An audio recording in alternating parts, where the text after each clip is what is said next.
buenos días para todos, muy buenas tardes para algunos y quizás ya algunos tratando de preparar su cena para seguir abriendo roscas, ¿no verdad? En Europa, hermanos que nos acompañan tan bellos y tan amorosos, que nos acompañan domingo tras domingo. Esta familia es algo especial ya. Ya falta uno y nos sentimos tristes. Ay, ¿qué le habrá pasado? Hay que averiguar qué le pasa.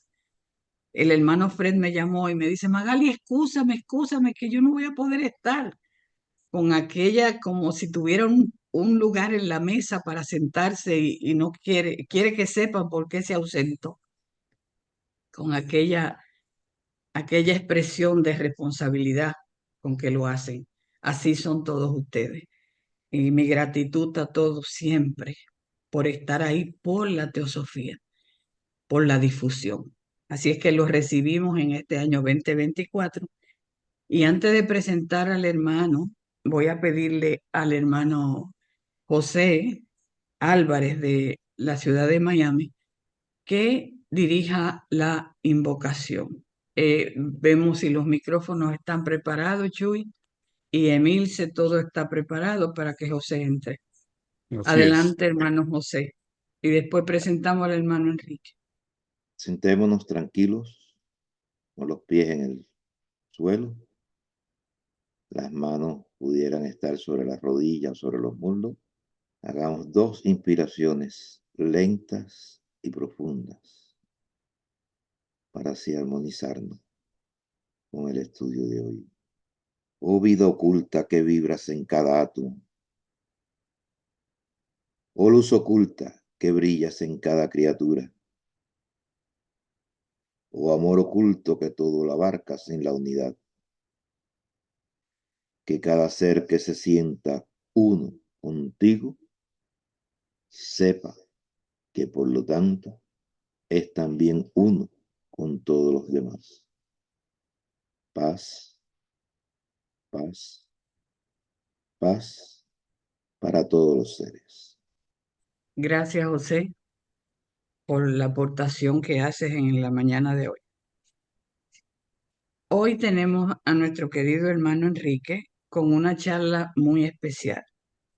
Todos conocemos a Enrique, pero como esto sale grabado, vamos a decir quién es Enrique. Enrique Rey es miembro de la Sociedad Teosófica en México. Su profesión es médico psiquiatra y homeópata. Hoy tendremos el gusto de recibirlo. También es un hermano muy trabajador en el campo teosófico y actualmente el presidente de la Federación Teosófica Interamericana en este momento. Él llevará una conferencia bien interesante para comenzar el año. La sanación a través de la compasión. Recordando nosotros que sanar es algo sumamente interesante. Sanar es algo bello, que se parece a curar, pero sanar es más profundo. Antes de pasar los micrófonos a los que llegaron tarde, yo le pedí al hermano Enrique que si era tan amable de leer nuestro informe de trabajo del año. Es algo que los motivará a ustedes y que saben lo que estamos haciendo, porque este es un programa de la Federación y me gustaría a mí, y creo que Enrique también y a todos, que sepan el trabajo que se está llevando a cabo. Adelante, Enrique, en este momento. Bueno, buenos días a todos, hermanos. Vamos hacia el tercer año de esta administración de la FTI y vamos a compartir con ustedes una síntesis del informe que le envié a Tim Boyd. Vamos a hacer un repaso rápido. Como es un informe largo, no viene mucho detalle. Yo sé que muchos han trabajado en exceso y muchas de las cosas que se han hecho implican una enorme cantidad de reuniones, debates, discusiones, tareas, y hasta que van saliendo los productos en prácticamente todas las agendas que se han trabajado y algunas de las que no hemos podido trabajar todavía. Entonces, gracias Magali por la presentación y voy a hacer pues les voy a enseñar el informe, lo voy a pasar rápido para posteriormente pasar a la conferencia de qué se trata. Voy a compartir pantalla. Este es el informe del tercer año. Entonces, este es nuestro logo, que se acuerdan que ya lo habíamos mandado a hacer, donde está en inglés y en español, y entonces está dirigido a Tim Boyd, el presidente mundial de la Sociedad Teosófica, y es el informe de actividades 2022-2023. Entonces fue un año muy productivo, pero también muy complicado. Hubo de todo.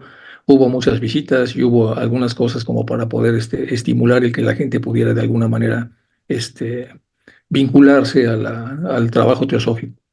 Todo eso me lo salto y entonces empezamos con algunos de los productos que hemos podido consolidar y que están presentes con todos nosotros. Como sabemos, hay un equipo que trabaja muy fuerte con toda la parte de mass media y tenemos ahí el canal de YouTube, tenemos en la página de Facebook y tenemos también nuestra página de la propia FTI, en donde continuamente se suben los videos, se van organizando para que la gente entonces cuando quiera consultarlos pueda tener acceso a ello y también a las revistas que nosotros publicamos para que la gente también, una vez que las pinche, pueda más o menos darse cuenta de qué se trata.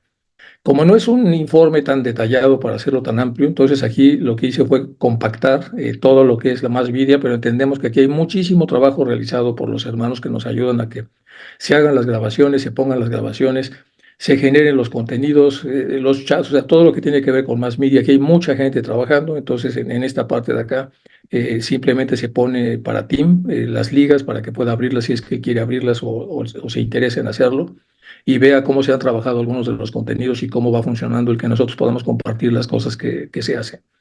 Bueno, luego nos brincamos a los libros que se están haciendo y entonces está en el año pasado el libro de Magali, que es el viaje del alma hacia la inteligencia intuicional. Es el primer libro de Magali. Aquí aparece Magali y está la famosa fuente esta de Patán en Nepal, que es una fuente con un uroborro. Viene la síntesis de Magali, que como sabemos es probablemente la hermana que más trabaja y que más énfasis, impulso, generosa, buena en todos los temas políticos, es admirable. Por lo menos de mí hacia ella, yo admiro muchísimo a Magali y entonces yo creo que es un honor que podamos todos de alguna manera compartir este libro. Estuvimos hace muy pocos días, no pudimos entrar en la rama Arjuna de Barcelona, que es una de las ramas que funciona mejor desde el punto de vista de las ramas que trabajan en castellano, y ya dejé un libro ahí para que pueda estar en la biblioteca que ellos tienen. Luego vamos con las conferencias, que se han dado muchas, que es donde tenía yo más material, y esto es lo que pasó entonces en la reunión de ADIAR del año pasado.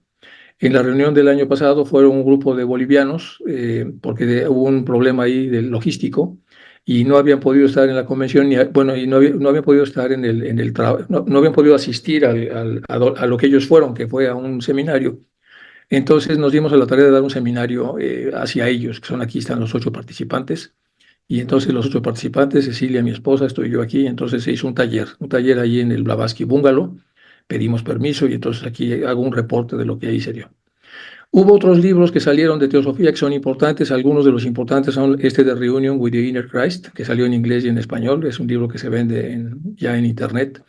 Y en este libro se habla un poco de todo lo que es el proceso crístico, del Cristo interno, cómo se busca. Es un libro muy bonito y nos dimos a la tarea de presentarlo ahí, de entregar una copia para la biblioteca de ADIAR, pero también hacer una presentación porque se dio la ocasión con Ravi Ravindra, que estaba dando un curso y se estaba interesado en que se presentara el libro, y entonces pude presentarlo allá junto con uno de los hermanos de Nueva York que me ayudó con alguna de las partes que requerían una mejor pronunciación para poder expresarse. Bueno, todo eso fue allá en ADIAR. Luego se hizo el primer grupo en español que se da ahí en ADIAR, y tuvimos la sorpresa de que Tim Boyd hizo una presentación para el grupo en español, duró más o menos 2 minutos o 3, y después de esos 3 minutos se lo memorizó y habló que bienvenidos, que veníamos de muy lejos y que le daba mucho gusto que estuviéramos en la DIAR y que se diera una conferencia por primera vez en español. Y aquí está Tim Boyd dando esa conferencia. Después de la conferencia me preguntó Tim Boyd qué había pensado la gente o cómo lo había visto. Le digo, lo vieron muy bien, solo que ahora quieren que el próximo año des una conferencia por lo menos de 20 minutos en español. No, no, no, no, bueno, es de broma nada más.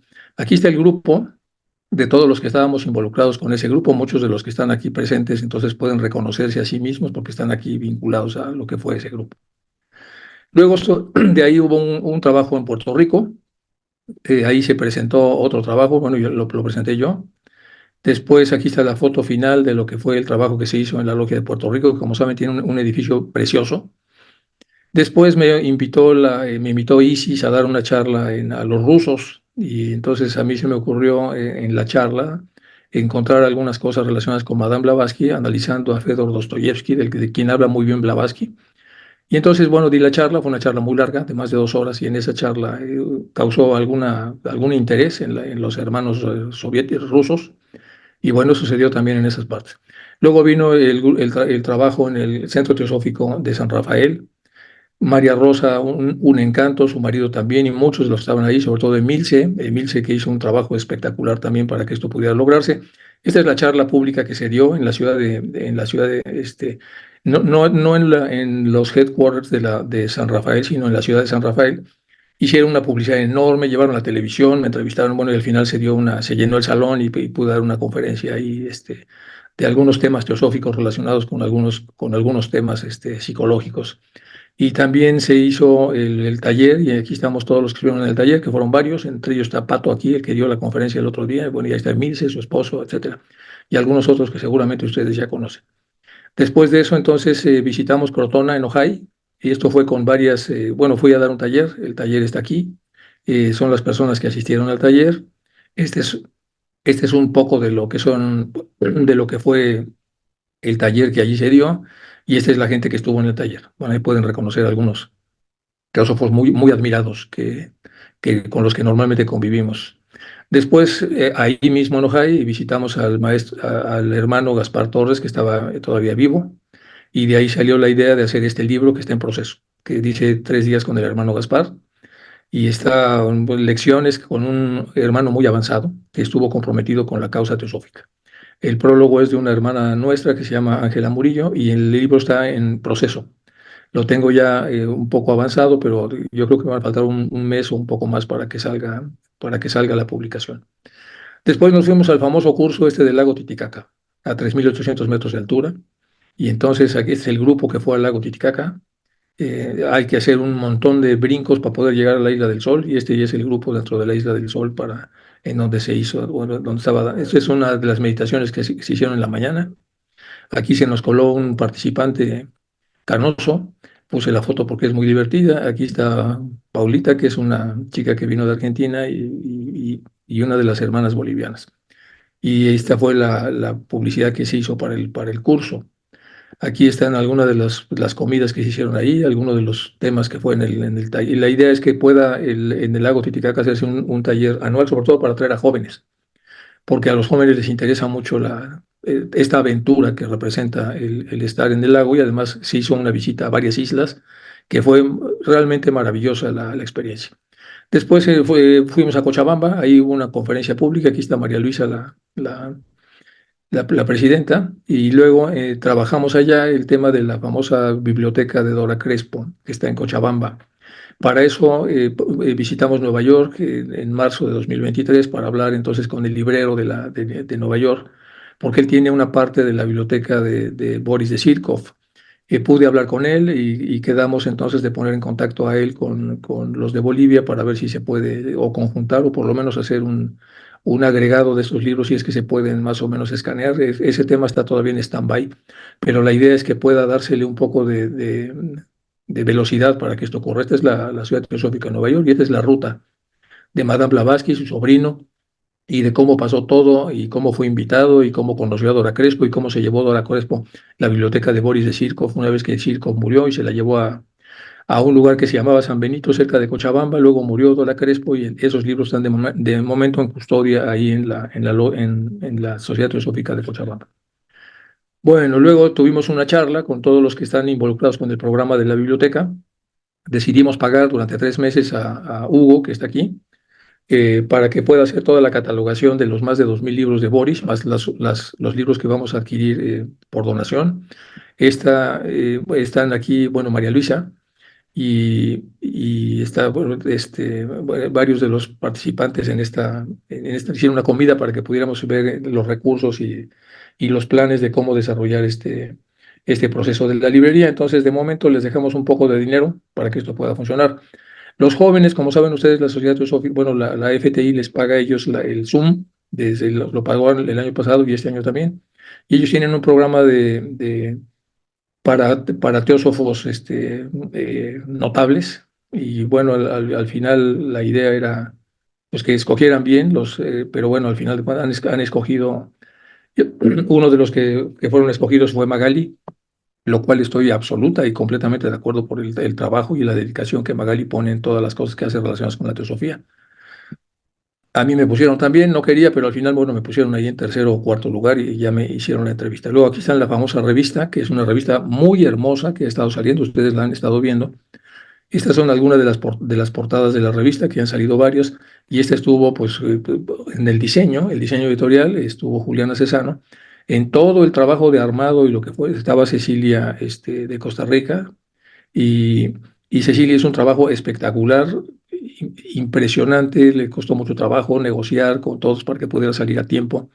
Estuvo muy presionada y de paso les informo que Cecilia, precisamente por el exceso de trabajo que representó hacer todo esto, decidió mejor quedarse con la Agencia Presidencial de Costa Rica y va a seguir con nosotros como amiga, como miembro honorario de lo que es la FTI, pero se va a dedicar más de lleno a todo lo que es la administración de su país. Sin embargo, el trabajo realizado es extraordinario y por supuesto Magali es la coordinadora general o la presidenta de esta revista que esperamos que se siga presentando a lo largo del tiempo, es decir, independientemente de quién esté al mando de la FTI. Luego, ¿se acuerdan ustedes que teníamos el proceso del campus panamericano? Había habido una donación y ahora tenemos más dinero, aunque es muy poco, obviamente, para hacer lo que se necesita. Entonces aquí hay un pequeño reporte del tema. Aquí está Felipe, en ese lugar donde se va a hacer el centro, Felipe de República Dominicana, y este es el terreno que se donó y ahora estamos por retomar este proyecto, empezar a hacer una labor de fundraising para tener el dinero suficiente para poder hacer un centro similar al de San Rafael, es decir, un centro muy sencillo y que pueda funcionar, para que todos tengamos un espacio totalmente teosófico donde podamos entonces hacer seminarios y esté en el ombligo de América para que poder compartir distancias entre Norteamérica y Sudamérica, es decir, Dominicana. Luego tenemos algunos planes que vamos a hacer dentro de poco. Uno es el primer concurso de eh, tenemos un concurso de fotografía teosófica y tenemos un concurso de poesía teosófica. Aquí están las bases y vamos a correr un poco el deadline para esto, porque era el 15 de febrero, pero vamos a correr un par de meses más. La idea es que la gente, los jóvenes, los simpatizantes, los miembros puedan mandar fotografías y poesías relacionadas con la teosofía, para que estas poesías entren en este concurso y puedan, después de 3 o 4 años, hacerse un libro en donde esté la glosa de todo lo que hay ahí.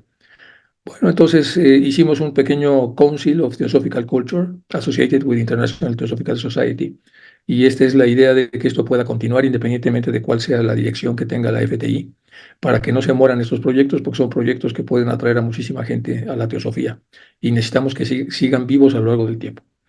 Luego tenemos aquí nuevas aproximaciones a lo que van a ser los programas que vamos a hacer durante este año. Vamos entonces a hacer los famosos diálogos con el modelo de Ari de Geus. Son modelos entonces de entrevistas mutuas, es decir, cuando se juntan dos personas a hablar de un tema teosófico. Y aquí vienen algunos ejemplos de lo que han sido los tándems, o sea, las reuniones de dos personalidades que hablan sobre temas importantes para que el público pueda aprender acerca de lo que los dos van discutiendo sobre diferentes temas. Bueno, aquí pueden reconocer, obviamente, la importancia que han tenido los tándems en la cultura teosófica. Luego, algunos proyectos que ya queremos echar a andar, como el Interlogias. a través de toda América y algunos ejemplos, ¿no? De Canadá con Chile, de Estados Unidos con Perú, de México con Colombia, que sé, lo que fuere. En este proyecto, las logias entonces entran en intercambio durante un año, hacen visitas entre los países, entre las logias, se atienden y se hacen proyectos en común que tengan que ver con las grandes agendas que tiene la teosofía. Proyectos de intercambio, viajes, cultura, exploración, teosofía y más teosofía. Bueno, luego tenemos aquí lo que serían los mochileros para atraer a los jóvenes que puedan, gente de menos de 40 años de edad, y les vamos a ofrecer una serie de rallies que se puedan hacer en diferentes partes de América, porque sobran lugares donde esto puede hacerse, para que la gente se anime a hacer a través del rally un viaje en formato de mochilero y pueda llegar a lugares exóticos que tenemos en América, que hay desde la isla de Pascua, están las islas que están enfrente de Ecuador también, las Galápagos, donde estuvo Darwin. Tenemos muchos lugares. En América está sobrado de lugares. Cusco, yo que sé, tenemos un montón de puntos en donde podemos nosotros acercar a los jóvenes para que tengan entonces una introducción a lo que es la teosofía. Entonces, aquí está el explorador externo e interno. Y ese es el perfil que tenemos. Vamos a escribir algo a este respecto para poder hacernos la convocatoria y que la gente pueda ir ahí. En educación y formación tenemos también entonces que hacer todo un programa a través del cual podamos entonces desarrollar las habilidades para poder expresar para muchos de los hermanos que tenemos, sobre todo los hermanos más jóvenes, y empiecen a dar conferencias y empiecen estas conferencias a tener entonces algún impacto en una generación más intermedia. Y luego tenemos ya el epílogo de todo lo que hizo. Bueno, este es el informe, muy sucinto, o sea, traté de que no fuera excesivamente este, excesivamente grande, y era la idea nada más compartir pues parte de lo que se ha hecho. Obviamente hay algún trabajo que también se hizo y que no está aquí, pero pues, la idea era informar a la Dirección General de la Ciudad Teosófica lo que estamos haciendo y lo que vamos a hacer el próximo año. Bueno, y Bueno, ahora vamos a pasar gracias, gracias Enrique por esto y ustedes por su paciencia de ver lo que se hizo en el trabajo 2023, que bueno, tratamos de hacer algo. José tiene una manita levantada, pero le voy a Sí, pedir por favor que la dejemos para después. Anótalo, te lo agradezco para que le demos entrada a la conferencia no va a y llevar más anótalo. de un minuto, puesto que hace 4 años yo no sabía ni que existía la Federación Teosófica. Nunca oí hablar nada de ella. Ah, Y estoy orgulloso, contento y satisfecho de todo el trabajo que se ha realizado, que yo sé que es incipiente, pero que hay que hacer mucho más. Y por eso le quiero dar gracias a todos, aunque sea el que dio un lápiz para poder escribir alguna nota. Gracias a todos los que han participado en una forma u otra en esto. Gracias. gracias a ti, José, por reconocerlo, porque es un trabajo que es ejemplo para todos los que vienen detrás de nosotros. Lo único que hemos querido es la difusión teosófica. Bueno, vamos entonces a dar el paso al hermano Enrique. Gracias, Enrique, por el trabajo que hiciste. Ok, Hay que, hay pues que, hay, hay que detonar proyectos, hay que darle seguimiento a los proyectos, hay que colaborar, hay que buscar nuevos miembros, que ya lo está haciendo Magali en Ecuador, en Guatemala, y ahora tienes la mira ahí en Panamá. Eres una trabajadora incansable, todos vamos detrás de ti para hacer lo que tenga que hacerse, y tratar de que se cumpla el plazo que tenemos hasta noviembre de este año para poder detonar la mayor cantidad de proyectos y seguirnos viendo juntos. Pues la idea entonces es que todos participemos, todos estemos, pero realmente hagamos el trabajo que los maestros esperan de nosotros. Es hacer esta difusión sin manosearla, sin deformarla, atraer sobre todo a los jóvenes, o por lo menos a la gente de mediana edad, para que pueda utilizarlo de una manera práctica. Y en eso estamos. Vamos a hacer, y más lo que surja en las reuniones que continuamente tenemos. Y ahora, pues yo creo que sí pasamos a la conferencia, me parece, ¿verdad, Magali? sí, sí, Pues adelante. voy a compartir. Bueno, pues esta es la conferencia que nos toca el día de hoy,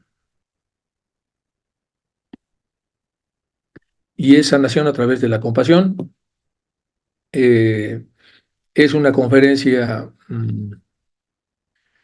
en donde estoy mezclando varias cosas para poder entendernos, cómo podemos hermanarnos con otras corrientes siempre y cuando pretendan lo que nosotros pretendemos también, es decir, la formación, refinar a los seres humanos, refinarlos, hacer mejores seres humanos. Bueno, vamos a empezar entonces, si les parece. Déjenme. Bueno, necesitamos una palabra de enlace para empezar, y esa es una frase de Albert Einstein, que como saben, pues es un tipo que tiene muchas frases de cierta profundidad que normalmente hay que analizarlas con cuidado. Entonces, aquí empieza con cuál es la clave para que el ser humano pueda refinarse y hacerse mejor ser humano. Bueno, uno es el comportamiento ético. Y dice él, el comportamiento ético de un hombre debería basarse con eficacia y eficiencia, le pongo yo, le agrego eficiencia, en estos tres aspectos, la compasión, la educación y las relaciones sociales. Vamos a explicarlo con calma. Dice, el comportamiento ético es fundamental para un ser humano y el desarrollo de las cualidades éticas es una prioridad para cualquier núcleo humano. Y nosotros, como teósofos, no estamos ajenos a esto. Entonces debemos proveer de alguna manera las herramientas necesarias para que la gente pueda desarrollar un, un trabajo ético es decir, una conciencia interna que le indique qué es lo que debe hacer, lo que no debe hacer y cuáles son las consecuencias de lo que haga. Y este es el comportamiento ético del que él habla. Y dice, debería basarse con eficacia. ¿Qué es eficacia? La capacidad de cumplir las metas que uno tiene se llama eficacia. Y eficiencia es la capacidad de utilizar lo que tiene uno a la mano y con eso tratar de hacer lo mejor que uno puede con lo que tiene. Entonces, en América Latina, pues estamos fuertemente vinculados, somos más relacionados con la eficiencia. Los países más ricos, pues más con la eficacia, pero al final es tener planes y cumplirlos de una manera honesta, cabal, limpia. Y eso tiene que ver entonces con el comportamiento ético. Dice que esto está basado primero en la compasión, que es la capacidad de solidarizarse con los sentimientos de los seres sencientes, todos, es decir, con la unidad de vida, con los vegetales, con los minerales, con los animales, con los seres humanos. Y entonces compasión es atreverse a verse como parte de esa naturaleza y cuidarla. En la educación, tener más herramientas para comprender mejor la realidad, es decir, poder hacer una selección mucho más apropiada de las herramientas que debemos leer, y la teosofía provee muchísimas herramientas que nos pueden ayudar entonces a educarnos, es decir, a tener eh, los elementos para comprender mejor la realidad. Y finalmente las relaciones sociales, que es como la práctica, aprender a convivir sanamente con plantas, animales, seres humanos de una manera sana. Sin duda, dice el mismo Einstein, el hombre estaría en mal estado, o sea, enfermo, si tuviera que estar, aquí su capacidad de hacer el bien, atada al temor del castigo únicamente y a la esperanza de recompensa tras la muerte. Aquí está de alguna manera hablando de que no podemos esperar que el ser humano sea bueno solamente porque tiene miedo de lo que le pueda pasar en el más allá. Tenemos que el ser humano sea bueno por la bondad en sí misma. Bueno, es lo que está diciendo Einstein, y vamos a usar esto como punto de referencia para hablar entonces de la enfermedad y de la sanación. Para eso necesitamos un modelo de cambio, vamos a poner esto. Entonces, el modelo puede ser compasión inteligente. Hace muchos años publiqué un libro con un norteamericano que se llamó Más allá de las diferencias, y sacamos un modelo de diálogo inteligente, que maximizaba las capacidades de la gente para poder encontrar los puntos de acuerdo entre diferentes colectivos, sobre todo colectivos que tienen como diferentes funciones y diferentes intereses, y etcétera. O sea, hicimos un modelo muy largo que fue muy exitoso, y entonces aquí me atreví a hacer una cosa similar, la compasión inteligente. Es el atrevimiento a sentir como lo siente otra persona y esclarecer los posibles escenarios apropiados para ayudar a quien padece, cuidando de no afectar el karma y de no propiciar la autocomplacencia del que sufre. Esto hay que leerlo con calma para poder entender cuál es lo que se está tratando de explicar. Después de maximizar las capacidades de discernir, aquí entonces hay que hacer un trabajo muy importante de discernimiento. Para discernir encontramos la mejor opción de lo previamente esclarecido. Esclarecer es ver los escenarios y contestarse las siguientes preguntas. Voy a leer otra vez para que pueda esto más o menos comprenderse bien. Primero tenemos que atrevernos a sentir como sienten otras personas. Atrevernos. Luego esclarecer, ver los posibles escenarios apropiados para ayudar a las personas que padecen, sin que se afecte el karma y que no propiciemos la autocomplacencia, es decir, hacerles el trabajo a ellos para que salgan del lugar donde están, no hacerlos autocomplacientes. Bueno, después se maximizan las capacidades de discernir para encontrar la mejor opción y se hacen las siguientes preguntas. ¿Cómo puedo ayudarle a encontrar y posteriormente aplicar la fórmula que nos permita ayudarle a que se ayude a sí mismo? Aquí entonces el objetivo es cómo ayudar a la gente a que se ayude a sí misma. Una vez elegida la fórmula, una vez que encontramos la manera de cómo hacer que la gente se ayude, es decir, estimulándola, influyéndola, impulsándola, dándole las alternativas, dándole las herramientas, pero tratando de que el trabajo grueso lo haga la persona. ¿Cómo motivarlo para que pueda ver a través de la estrategia la salida de su estado actual? Y finalmente, cómo acompañarle durante los primeros pasos que le darán esperanza en lo sentimental, paz en lo espiritual y nuevos y más prácticos significados en lo intelectual, hacia donde el estado de sufrimiento se moverá convenientemente. ¿Cómo hacemos esas tres cosas? Bueno, para hacer esas tres cosas, entonces estaríamos en esta definición de cómo practicar dentro de la teosofía una compasión inteligente. La versión más cercana a esta fórmula sería la que tienen los budistas. Ellos ponen a la compasión como el deseo de que los demás estén libres de sufrimiento y sobre todo de las causas del sufrimiento. Entonces, como se van a las causas, tiene mucho que ver con la parte de discernimiento y mucho que ver con esclarecer. Bueno, vamos con lo que sigue. Herramientas para cambiar, hay muchas. Aquí vamos a ver alguna. Una de las herramientas más importantes sabemos que es el altruismo. Este es el ocultismo práctico de Blavatsky, comenta lo siguiente. Es el altruismo y no el egoísmo, aún en su concepción más legítima y noble, el que puede guiar al individuo a unir su pequeño yo con los yoes universales. O sea, la ruta para que nuestro pequeño yo se una con los yoes universales, con los grandes yoes del universo, es el altruismo y nunca el egoísmo. Jamás deberíamos olvidarnos de que el ocultismo se enfoca en el ser interior, del cual hay que reforzarlo y franquearlo del dominio del cuerpo físico y de sus alrededores, los que deberían convertirse en sus vasallos para que la persona se pueda desarrollar. Por lo tanto, la necesidad principal del estado de Chela es un espíritu de altruismo absoluto y de devoción por la verdad. Luego siguen el autoconocimiento y el dominio de sí mismo. Estos son universalmente importantes, mientras que el cumplimiento externo de reglas fijas de la vida es una cuestión secundaria. Repito, mientras que el cumplimiento externo de las reglas fijas de la vida mundana es una cuestión secundaria. Lo primario es meterse en esto que está comentando Blavatsky también dentro del ocultismo práctico.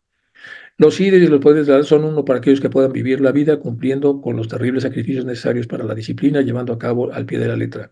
Que sepa desde el principio que lo que tenga siempre presente que el verdadero ocultismo o teosofía es la gran renunciación del yo, el yo inferior, de forma incondicional y absoluta, tanto en el pensamiento como en la acción. Es el altruismo y aquel que lo practica es catapultado fuerte de las filas de las masas. Tan pronto como él ha dado su promesa de dedicarse al trabajo, vivirá en favor del mundo y no de sí mismo. Bueno, hace toda una glosa muy detallada, entonces Blavatsky en Ocultismo Práctico acerca de lo que es el altruismo en profundidad. La sugerencia es que en las logias lean esto con cuidado para poder entender cuál es la gran herramienta, entonces, desde mi punto de vista, para poder este, marchar hacia el desarrollo ético. Libros inspiradores hay muchos, pues uno es La voz del silencio, ya la conocemos, aquí vamos a ver nada más un trocito, obviamente todos lo conocemos, pero por si hay personas aquí que no lo conozcan, bueno, vamos a ver un trozo nada más. El temor, aquí estamos hablando del temor, es decir, el miedo, por lo menos así fue traducido por esta obra maravillosa de Blavatsky. El temor, aunque sabemos que en la psiquiatría en la contemporánea es diferente el miedo, el temor, el pavor, el pánico, la fobia y la angustia, pero digamos que el temor en general, el miedo, como la sensación de inseguridad ante objetos potencialmente dañinos que ocasiona que el sujeto se retraiga y no avance en donde tiene que avanzar, eso es más o menos el temor. Entonces, el temor, discípulo, mata la voluntad. Si tú temes hacer lo que tienes que hacer, matas la voluntad y paraliza la acción. Si de la virtud, Shila, está falto, el peregrino tropieza y guijarros kármicos lastiman sus pies en el pedregoso sendero. Ten seguro el pie, candidato, baña tu alma en la esencia del Kshanti, pues ya te acercas al portal de este nombre y la puerta de fortaleza y paciencia se abrirá. No cierres los ojos, no apartes la vista del Dorje. Las saetas de Mara hieren siempre al hombre que no ha alcanzado el viraga. Guárdate de temblar. Con el hálito del miedo se enmohece la llave del Kishanti. La llave enmohecida resiste a abrir la cerradura. Entonces, continuamente la indicación es controlar el miedo, la sensación de inseguridad, la falta de convicción, la falta de concentración hacia el punto al que se quiere caminar. Cuanto más avances, tanto más lazos encontrarán tus pies. El sendero que a la meta conduce está iluminado por una luz única, la luz del arrojo que arde en el corazón. Aquí viene entonces el valor. Cuanto más osa uno, tanto más obtendrá. Cuanto más teme, tanto más palidecerá aquella luz, la única que puede guiarte. Bueno, hay más texto. Yo les recomiendo otra vez en las logias que lean esto y lo discutan, lo analicen, por supuesto, toda la obra, pero esta obra está llena entonces de elementos a través de los cuales podemos considerarlo uno de los grandes libros inspiradores para los teósofos. Estado de salud deseable del teósofo y de cualquier ser humano. Bueno, estamos hablando aquí de sanación, entonces para eso hay que hablar de vida saludable.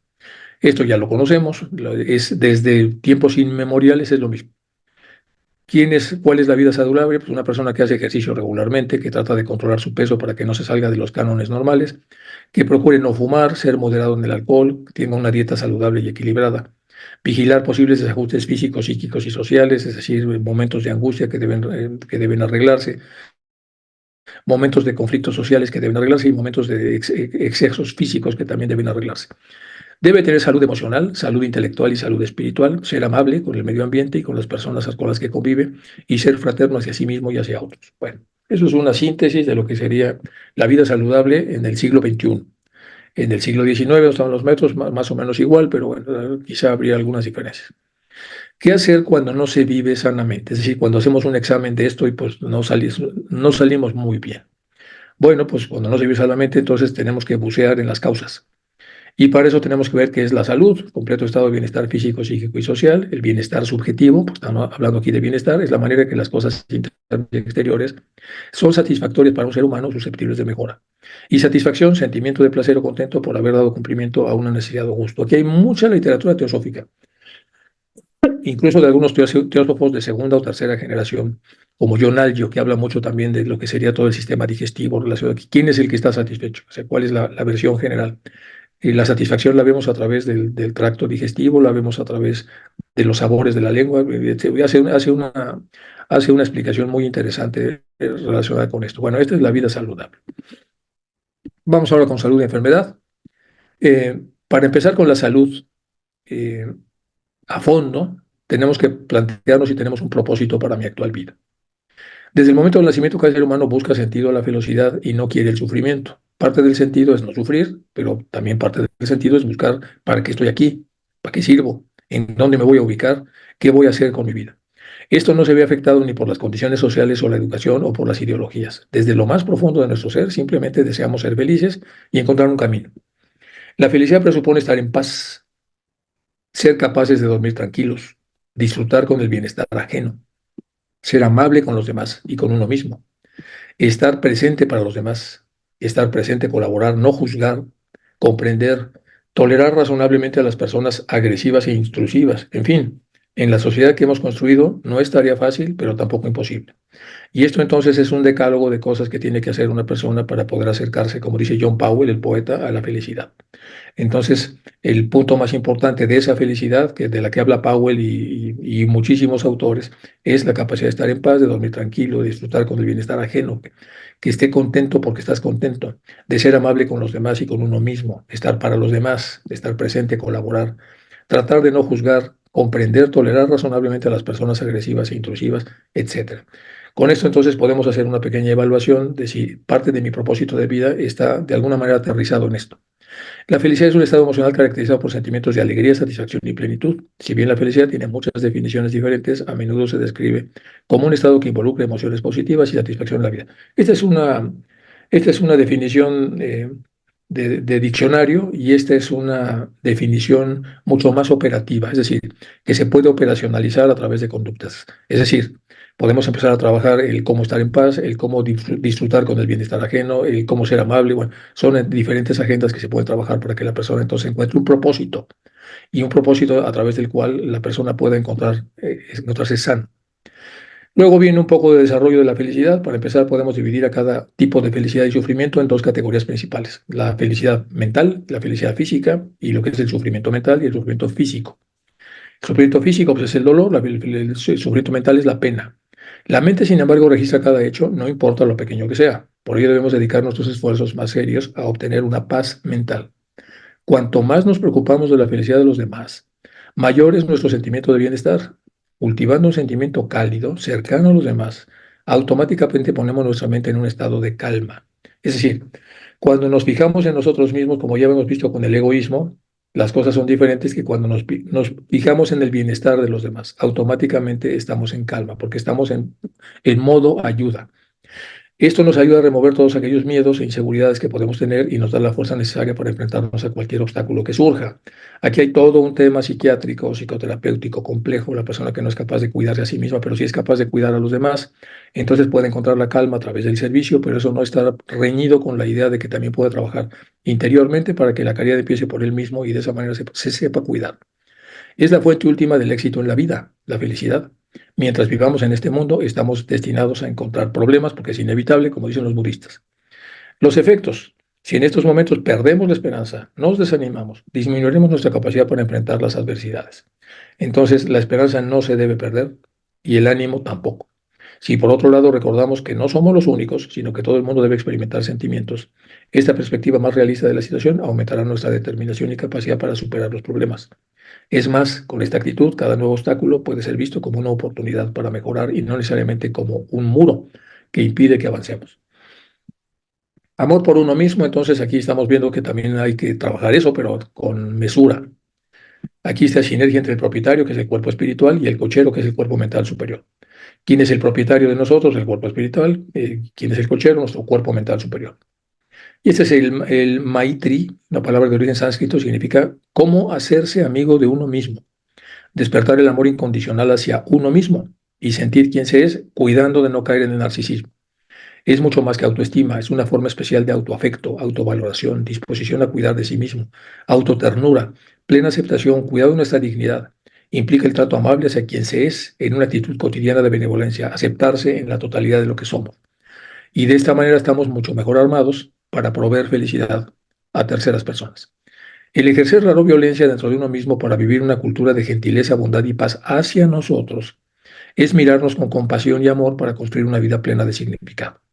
El proceso de ser amigables con nosotros mismos comienza con una mirada compasiva hacia lo que emerge mientras tomamos conciencia de aquello que somos, de aquello que hacemos y de los problemas que enfrentamos. Y vernos entonces con la disposición y la capacidad de enfrentar esos problemas, vernos todos con la capacidad que tenemos y la disposición para ayudar a las personas que queremos ayudar dentro de estos trances y para utilizar las herramientas que tenemos a nuestro alcance. Eso nos da un significado especial y entonces miramos la compasión mutua hacia uno mismo y hacia los demás. Y aquí tenemos el proceso evolutivo de Maitri, que sería cuidar de sí mismo, descuidarse. Bueno, pues en el superior, el tema de descuidarse a uno mismo también es un tema importante que hay que reflexionar. Todo nos lleva esto a la fraternidad. Cuando sabemos querernos a nosotros mismos, querer a los demás, cuando somos entonces tenemos un efecto positivo sobre los demás para que los demás construimos relaciones, construimos puentes, ayudamos a la gente, les damos herramientas para crecer sin necesidad de hacerlos sentir inferiores, sin necesidad de ser como creídos, fanfarrones, y que podamos de alguna manera lastimarlos. Todo eso nos va a llevar necesariamente a este estado de fraternidad. Y hay dos, la universal, que es el primero de los objetivos de la sociedad teosófica, formar el núcleo de fraternidad universal de humanidad, sin distinción de raza, creencia, sexo, casta o color, ya lo sabemos. Y el efecto de nuestro verdadero yo, el espíritu individual que reside en el interior de cada hombre. Es una chispa o partícula, por decirlo así, del espíritu universal, que ya lo dice la invocación universal.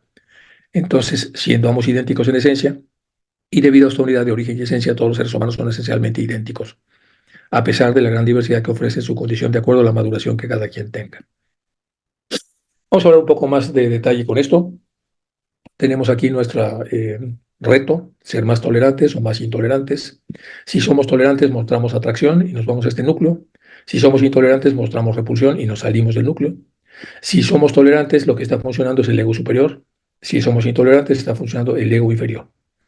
Ahora vamos a la práctica. Hay cosas tolerables que son más fáciles de tolerar y hay cosas difícilmente tolerables.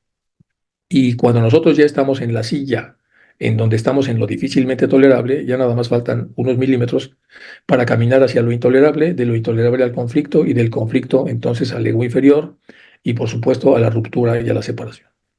Trabajar para bajar la intensidad de lo difícilmente tolerable en mí y en nosotros. Entonces, es decir, nosotros tenemos que detectar cuando esto está caminando hacia ese estado y lo difícilmente tolerable debe trabajarse en cuanto a la intensidad. Y esta intensidad debe bajarse. Sin embargo, en el proceso de slander, en el proceso de críticas, calumnias, etcétera, esto podría subir.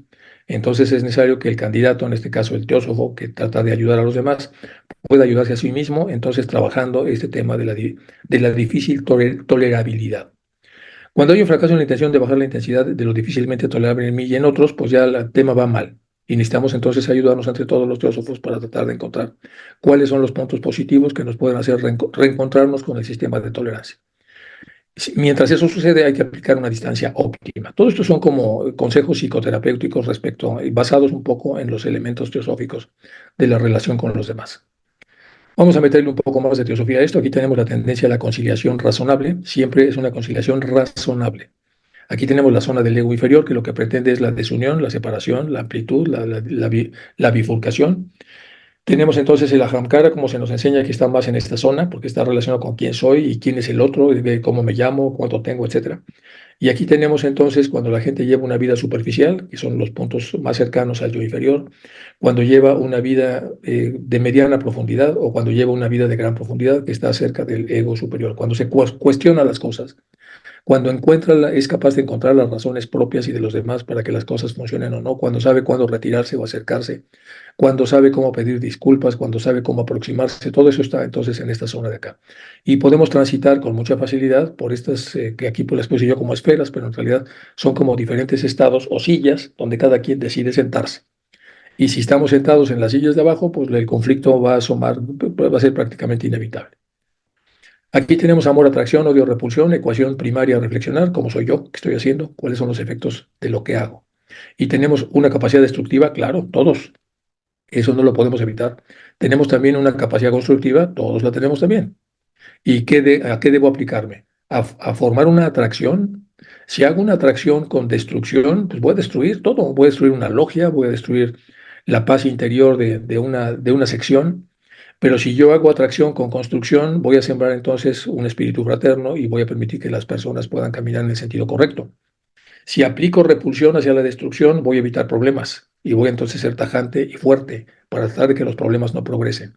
Si aplico repulsión a la construcción, entonces no voy a permitir de alguna manera que las cosas crezcan en el sentido que deben crecer. Esta pequeña ventana de Johari, entonces, es un poco para que nosotros veamos que tenemos estas capacidades y que es de mucha inteligencia interior el saber dónde queremos meternos y reflexionar, porque a veces nos metemos en estos cuartos tan complejos sin saber que nos estamos metiendo en esos cuartos complejos. Entonces, para eso necesitamos hacer un proceso de reflexión permanente como hacían los pitagóricos en su momento.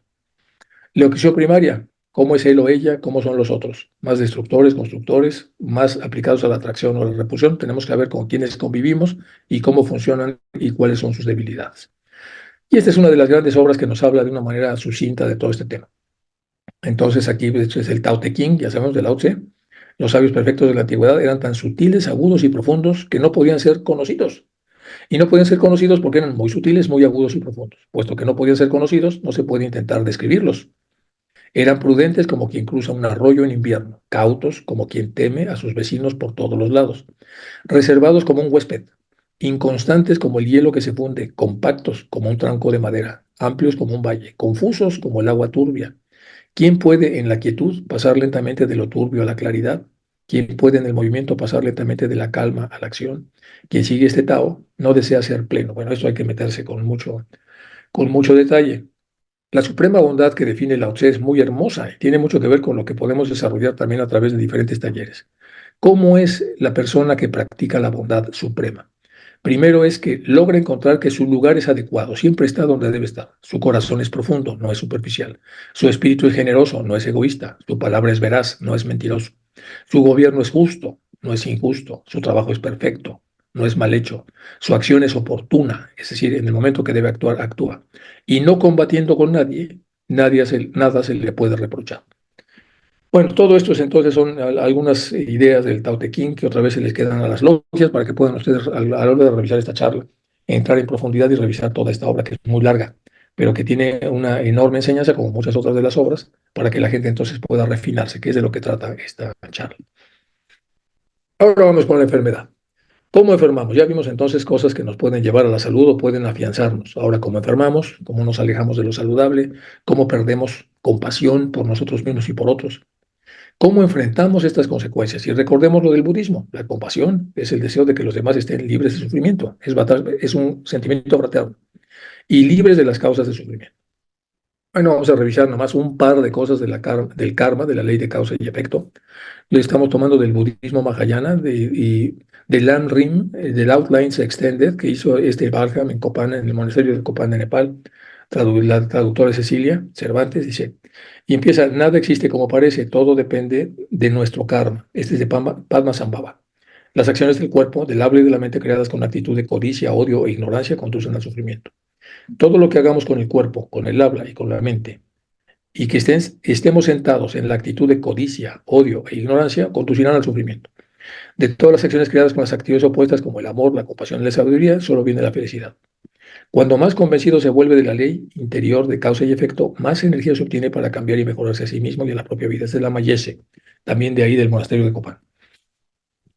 Bueno, en el budismo se dan las 10 acciones no virtuosas que deben abandonarse y sus resultados. Y aquí, esto es, bueno, cada una de las 10 acciones no virtuosas tienen 4 componentes de factores. Para que la acción sea completa, es decir, para traer el resultado kármico completo, los 4 componentes deben estar presentes. Bueno, este es un ejemplo de cómo lo van explicando, pero vamos a verlo de esta manera. Usted acaba de reencarnar y está reencarnando, la persona nace en un lugar estéril, donde los cultivos no crecen o se destruyen. Hay escasez de alimentos, heladas amargas y las empresas fracasan. La persona sufre por escasez, que ocurre a pesar de los esfuerzos del racimo familiar donde ha nacido y donde ha sido encarnado. Entonces, hay mucho esfuerzo, pero no se sale adelante. Hay una sensación de frustración y sufrimiento. Ocurre también una falta de riqueza, a pesar de esforzarse en conseguirla. Se trabaja como loco y nomás no encuentra uno la manera de tener un estatus superior. Falta de posesiones o recursos a pesar de los esfuerzos. Sus pertenencias le serán robadas para rematar o se perderán a pesar de los cuidados que se tengan. La persona se pregunta por qué a otros les va bien y no encuentra el motivo del sufrimiento. El alma del individuo sí sabe la causa, sabe por qué éste ha encarnado ahí. Y entonces nos vamos con los budistas, nos dicen que antes de que éste encarne ahí, a este tipo en la encarnación anterior le ha pasado lo siguiente. Y aquí tenemos una de las acciones no virtuosas que es la acción de robar. La base, algo que pertenece a otro, yo lo codicio. Reconocimiento del pensamiento, reconoces inconfundiblemente el objeto que será robado. Le pones el ojo. Motivo, la intención de robar, delirio, uno de los 3 venenos. Por ejemplo, voy a robar por ira, por robarle algo a alguien a quien se desea herir. Por apego, robando algo que deseas poseer. Por ignorancia, robar para hacer trampa o pensar que no está mal. Es decir, para lavarte la cara pensando que no es tan malo lo que estás haciendo. El hecho, cualquier medio que utilice para robar, por ejemplo, tomar el objeto secretamente, no pagar impuestos, el mal uso de las donaciones o conseguir que alguien robe por usted, cualquier cosa, no importa. La finalización, cuando usted piensa, este objeto es mío, ya usted lo ha robado. Los resultados del robo. El resultado maduro, renacimiento en uno de los reinos inferiores. Luego, el similar a la causa es lo que vemos acá. Dice, el que robó le espera esto en la siguiente encarnación o incluso al final de su propia encarnación presente. Entonces, la falta de riqueza, a pesar de esforzarse, resultados ambientales, nacer en un lugar estéril, bueno, esto va a causar sufrimiento. Cuando tenga ese sufrimiento y se vea dentro de esa enorme cantidad de escaseces, cuando se vea a esta persona mm, movida a volver a robar, empieza con un círculo vicioso en donde poco a poco se va disminuyendo sus capacidades para poder salir adelante. Bueno, por eso es que verlo así. Entonces, como teósofos, nosotros podemos ver cuáles son las consecuencias que enfrentamos, lo esclarecemos y entonces la persona, antes de tomar la decisión, mientras el alma va madurando, pues la persona decide, empieza a pensárselo 2 veces. Otro, nada más vamos a poner un par de ejemplos de esto, la causa de las 4 no virtudes del alma, que es mentir. Usted ha reencarnado de pronto en un reino inferior. Cuando abre los ojos como bebé, en ese lugar se encuentra con un resultado similar a la causa y entonces tiene una situación, usted cuando desde pequeño o así mediana edad habla con verdad, pero nadie le cree. Incluso cuando es contundente la verdad, todo el mundo lo tira a loco. Usted también vive acciones similares a la causa. Tiene una tendencia a mentir y engañar a otros. Los resultados ambientales, usted ha reencarnado, tiene una encarnación compleja al tener que vivir entre personas que hacen trampa. Le toca encarnar en un racimo, en una ciudad en donde está envuelto lleno de tramposos. Todos le roban, todos le mienten sin poder encontrar a nadie con quien confiar y sin poder salir de los atolladeros. Y usted se pregunta que por qué se le ha castigado y se le ha mandado ahí. Pues ¿por qué? Pues porque usted estuvo muy laxo en la virtud de mentir. Dice, hay muchas formas de mentir, pero la mayoría se incluyen en el estado de las 8 formas. Negar algo que usted ha visto, oído, experimentado con otros sentidos o sabido. Falsamente haber conocido o oído, experimentado con otros sentidos. Bueno, es muy larga la explicación de lo que son las mentiras, pero todos entendemos a qué se refiere. Primero se reconoce el pensamiento. Usted debe saber que es lo que está diciendo es falso. Motivo, tiene la intención de medir y engañar a alguien. Delirio. Por ejemplo, lo hace para herir a alguien, para destruir su reputación. Por apego es mentir para obtener lo que se desea. Por ignorancia, pensar que no hay nada malo en mentir y que todo el mundo lo hace. El hecho se transmite una mentira por medio, por ejemplo, hablar, escribir, hacer gesto con la mano, ojos, lo que fuera. Finalizar, en ese momento la persona ya ha completado entonces la acción que se convertirá en reacción posteriormente. Y los resultados son estos. La persona va a ir ahí y va a sufrir. Y va a sufrir porque no supo elegir la veracidad en vez de la mentira. Bueno, después de tanto fallar y fallar y fallar, porque no hemos visto esto, al final el alma empieza a robustecerse y poco a poco entonces la persona en las siguientes encarnaciones empieza a tener una autocompasión, dice, ya no quiero sufrir más, y la persona se ilumina e inspira a sí misma para renunciar a los fallos cometidos en el pasado, previendo sufrimientos innecesarios en futuras encarnaciones. Es decir, decide portarse bien en relación a a los fallos generales que ponen los budistas y de esa manera evitar el sufrimiento que viene. Esto es entonces como convertirse en el propio terapeuta de uno mismo. Bueno, ahora vamos a hablar de Geoffrey Hodgson, que es una persona de un enorme desarrollo, un teósofo que todos conocemos, vivió casi 100 años, era, me parece que de Nueva Zelanda o de Australia, y él en un momento dado tiene muchos libros, tiene una producción enorme, pero en uno de los escritos que hizo un escrito muy pequeñito que se llama Ocho razones en favor del humanitario, del ser humanitario. Y esta es una síntesis, la voy a leer muy rápido nada más. Él dice que ha terminado la Segunda Gran Guerra, la humanidad está en el umbral de la nueva era, etcétera. Bueno, se necesita ahora hacer una reflexión. Si en lo individual tenemos que ser veraces y tratar de no entrar en los venenos que nos van a llevar a las... Esas son las causas del sufrimiento. Si podemos atacar las causas del sufrimiento, en teoría vamos a mejorar nuestras encarnaciones y por lo tanto la capacidad que tenemos de sufrir después. Pero aquí Geoffrey Hodgson lo pone ya en una condición menos individual, sino más global o por lo menos más general. Y entonces, agendas en las que tenemos que estar presentes, terminar con la guerra y asegurar la paz. Dice, toda vida, toda manifestación, toda experiencia humana está gobernada por una ley inmutable, karma. El efecto sigue invariablemente a la causa.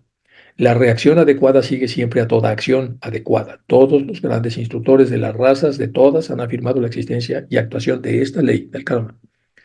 Dios dijo, el que derrame sangre del hombre, por el hombre su sangre será derramada. Karma. Cristo dijo, porque de cierto os digo que mientras no acaben el cielo y la tierra, ni un punto ni una tilde perecerán de la ley. Karma. O sea, no se puede modificar la ley. No juzguéis para no ser juzgados, porque en el juicio que juzguéis serán juzgados, con la vara serán medidos. Bueno, San Pablo dijo, nadie burla a Dios, lo que uno siembra recogerá. Bueno, él pone en esta primera parte un montón de referencias relacionadas con el karma. Dice, no son amenazas, son afirmaciones de una ley a la que todos tenemos que acostumbrarnos. Y luego acabar con la enfermedad, vienen varias cosas, las causas principales. La primera es ocasionar dolor a los seres conscientes, sean hombres o animales. La segunda es la conducta equivocada en la vida que incluye el mal cuidado del cuerpo y el mal empleo de las energías. Comer carne, por ejemplo, contribuye a ambas cosas. Primero se basa en la desconsiderada imposición de dolor, después con ello introducen en el cuerpo sustancias muy tóxicas que se pudren rápidamente y envenenan a la persona produciéndole dolor o enfermedades. Quien come carne sufre por la ley de causa y efecto y por el veneno introducido en el organismo. El hacer sufrir necesariamente a los animales, como cogerlos con trampas o hacerlos con ellos una vivisección, con la matanza por deporte, todo eso está mal. Entonces hay que acabar con eso, es lo que está diciendo aquí Geoffrey Hodgson. Adelantar la evolución espiritual del hombre, limpiando la crueldad y delitos de sangre del alma del hombre. La medida de la estatura de la plenitud de Cristo, declaró San Pablo, era la suprema consecución humana, el objetivo de la humana evolución. Cooperar con el propósito evolutivo es apresurar su logro en uno mismo y en otros. El llegar al estado de Cristo depende de que se viva una semejante vida a la suya, lo que significa una vida de amor y servicio, y libre de pasiones animales y de delitos de sangre. Además, extirpar las características de la crueldad en la naturaleza humana, dejando de ser cruel y expresando compasión en lugar de crueldad. Y así desarrollándola es uno de los mayores servicios del hombre puede hacer a Dios, a sus semejantes y al reino animal y a la naturaleza. Ayudar a la evolución animal, dice, desterrar la fealdad de la faz de la tierra. No voy a leer todo para que lo puedan trabajar también en las logias y puedan ver esta obra que es muy buena. Esta es una síntesis. Evitar sufrimientos y penas a animales, a los niños, a las mujeres y a los ancianos y a los débiles y necesitados. Hacer a la humanidad sensible al impulso espiritual. Esta es muy importante, que es la séptima regla que pone él. De este modo, entonces, cuando la persona hace una humanidad sensible al impulso espiritual y a la ayuda divina, de este modo puede acelerarse la evolución de toda la raza humana. El espíritu procura perpetuamente refinar la materia, refinarla a un mayor grado de sensibilidad. La vida procura siempre moldear la forma con mayor belleza. La conciencia procura siempre tener los vínculos más eficaces y menos resistentes. La crueldad, por el sufrimiento, el temor que ocasiona, hace más vastos y apagados espiritualmente e inservibles al cuerpo, las emociones y la mente del hombre. La crueldad retrasa, por tanto, su evolución. El humanitarianismo, la felicidad, la confianza y la libertad confiere reina y hace espiritualmente sencilla la naturaleza de aquellos que lo reciben. El documento es muy hermoso y yo creo que tendríamos que leerlo con cuidado para que nosotros tengamos una agenda donde podamos facilitar o por lo menos interesarnos en lo que son estas grandes agendas ya como colectivos, como grupos, en este caso como grupos teosóficos. Otros modelos para ayudar a las personas a ser mejores seres humanos, hay muchos, y muchos que incluso a veces los vemos con cierta superficialidad o con cierta superficialidad, o simplemente no queremos admitirlos porque no nos parecen que sean suficientemente poderosos técnicamente. Entonces, también quiero alertarnos a nosotros como teósofos que si hay cosas que hacen mejores seres humanos, no tenemos por qué criticarlas o juzgarlas y entender un poco cómo funcionan y por qué se hacen. Y uno es el famoso Ho'oponopono, nada más vamos a ver un solo ejemplo de esto. Dicen el sistema una, así, demasiado simple, pero eso se debe a que los Karuna eran tremendamente prácticos. Bien lo dice el séptimo principio, una. Lo efectivo es la medida de la verdad. ¿Se acuerdan ustedes que esto tiene que ver mucho con la filosofía de ahí de las islas del Pacífico Central? ¿Cuáles son las cuatro frases? Son un resumen de los cuatro principios, las cuales eran arrepentimiento, reparación, balance y agradecimiento para la persona que ha fallado y quiere reconducirse. ¿Cuáles serían la mejor forma de resumir cada uno de esos principios con frases? Esto es personal, pero te lo diré cómo lo hago yo. Entonces, en arrepentimiento es decir lo siento, en reparación es decir perdóname, en balance es decir te amo y en agradecimiento es decir gracias. Bueno, es decir, y es una obra larga. Eso ha iluminado muchos corazones de muchas personas a lo largo de mucho tiempo y bueno, como estas obras hay muchas, solo voy a dedicar un espacio a esta, no con la intención de que nosotros tengamos la mente abierta para respetar cosas que ayudan a los seres humanos en diferentes niveles. ¿Por qué nos acercamos al mal? Ahora vamos a ver, bueno, ya vimos cómo funcionamos o no funcionamos, cómo nos movemos, etcétera. Ahora vamos a hablar un poco de eso. Primero, de la luz a la frontera de la oscuridad. Estamos vibrando muy arriba y de pronto empezamos como a movernos hacia la frontera de la oscuridad. Bueno, primero hay egoísmo y envidia.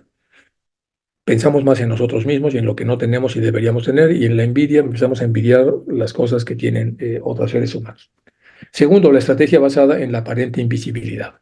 Es decir, si yo por envidia o por egoísmo puedo apoderarme de algo que no me corresponde y yo supongo que nadie me ve, esta es la aparente invisibilidad, entonces la persona se siente tentado a robar o a hacerse de cosas que no son suyas.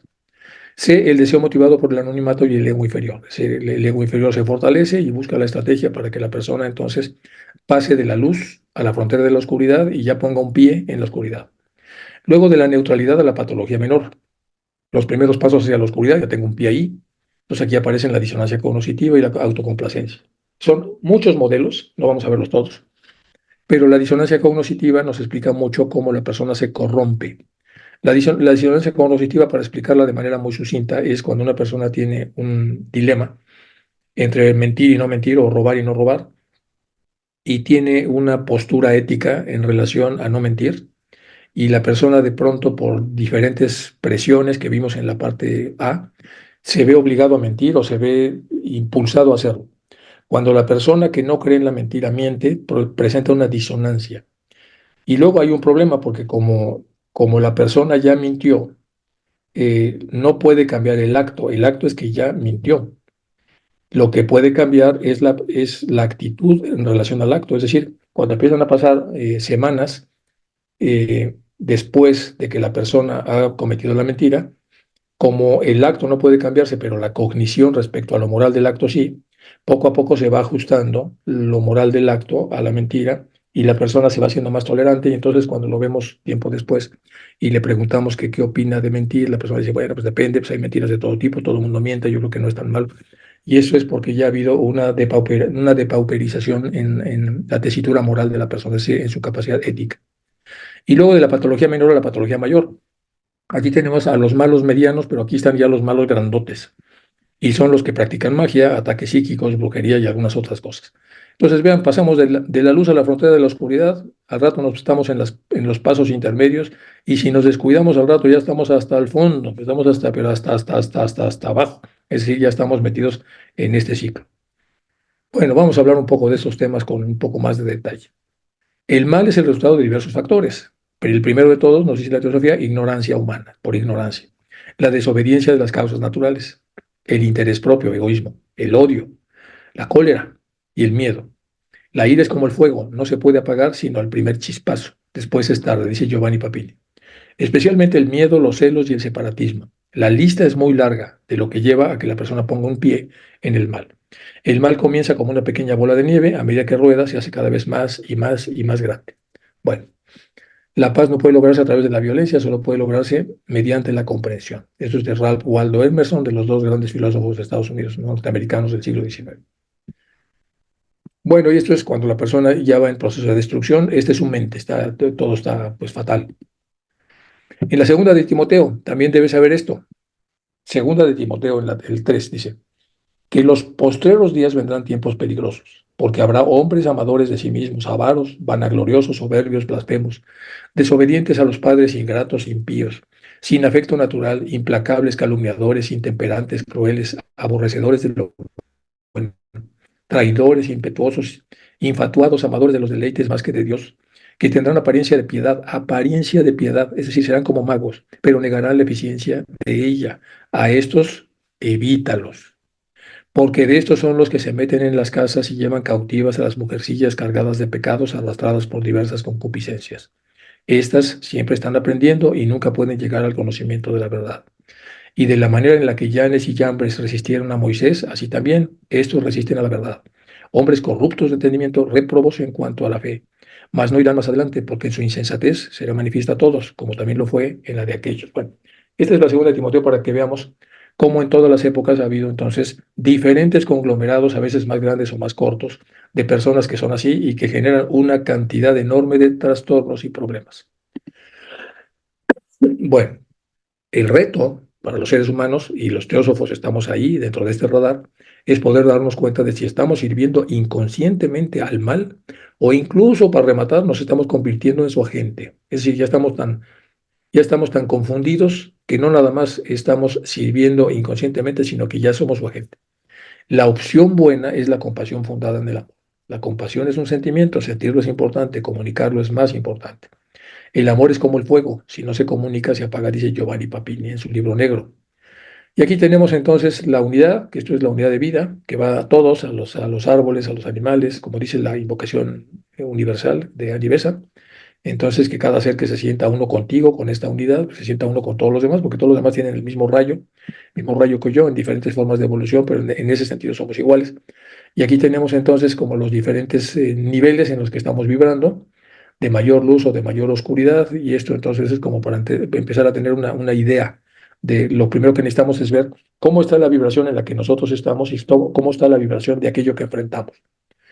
Una segunda imagen para esto es lo mismo, este es ya saben, el Vaticano, tenemos aquí en la creación, tenemos cómo se toca el hombre y la divinidad, y en ese toque hay una distancia entre la parte viciosa y la parte virtuosa, y con ese toque viene la gran oportunidad del hombre para poder diluir la parte viciosa y encontrarse con el contacto, con este rayo que le da la divinidad. Bueno, es una pintura, ya sabemos todos dónde está, pero la idea es que podamos más o menos entenderla.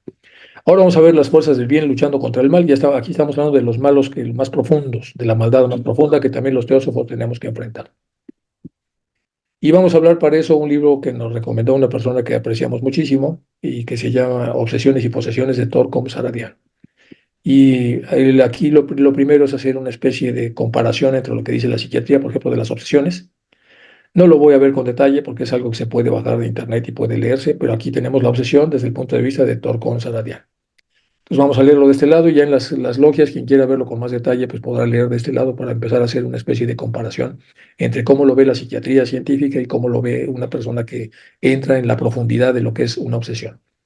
Entonces, Torcon Saradian dice, en la literatura esotérica, la obsesión y la posesión están claramente definidas. La literatura médica solo reconoce la obsesión, no la posesión, porque la mayoría de los científicos ortodoxos aún no han aceptado el concepto de posesión. Y por eso está aquí entonces lo que viene en los sistemas de clasificación de la ciencia.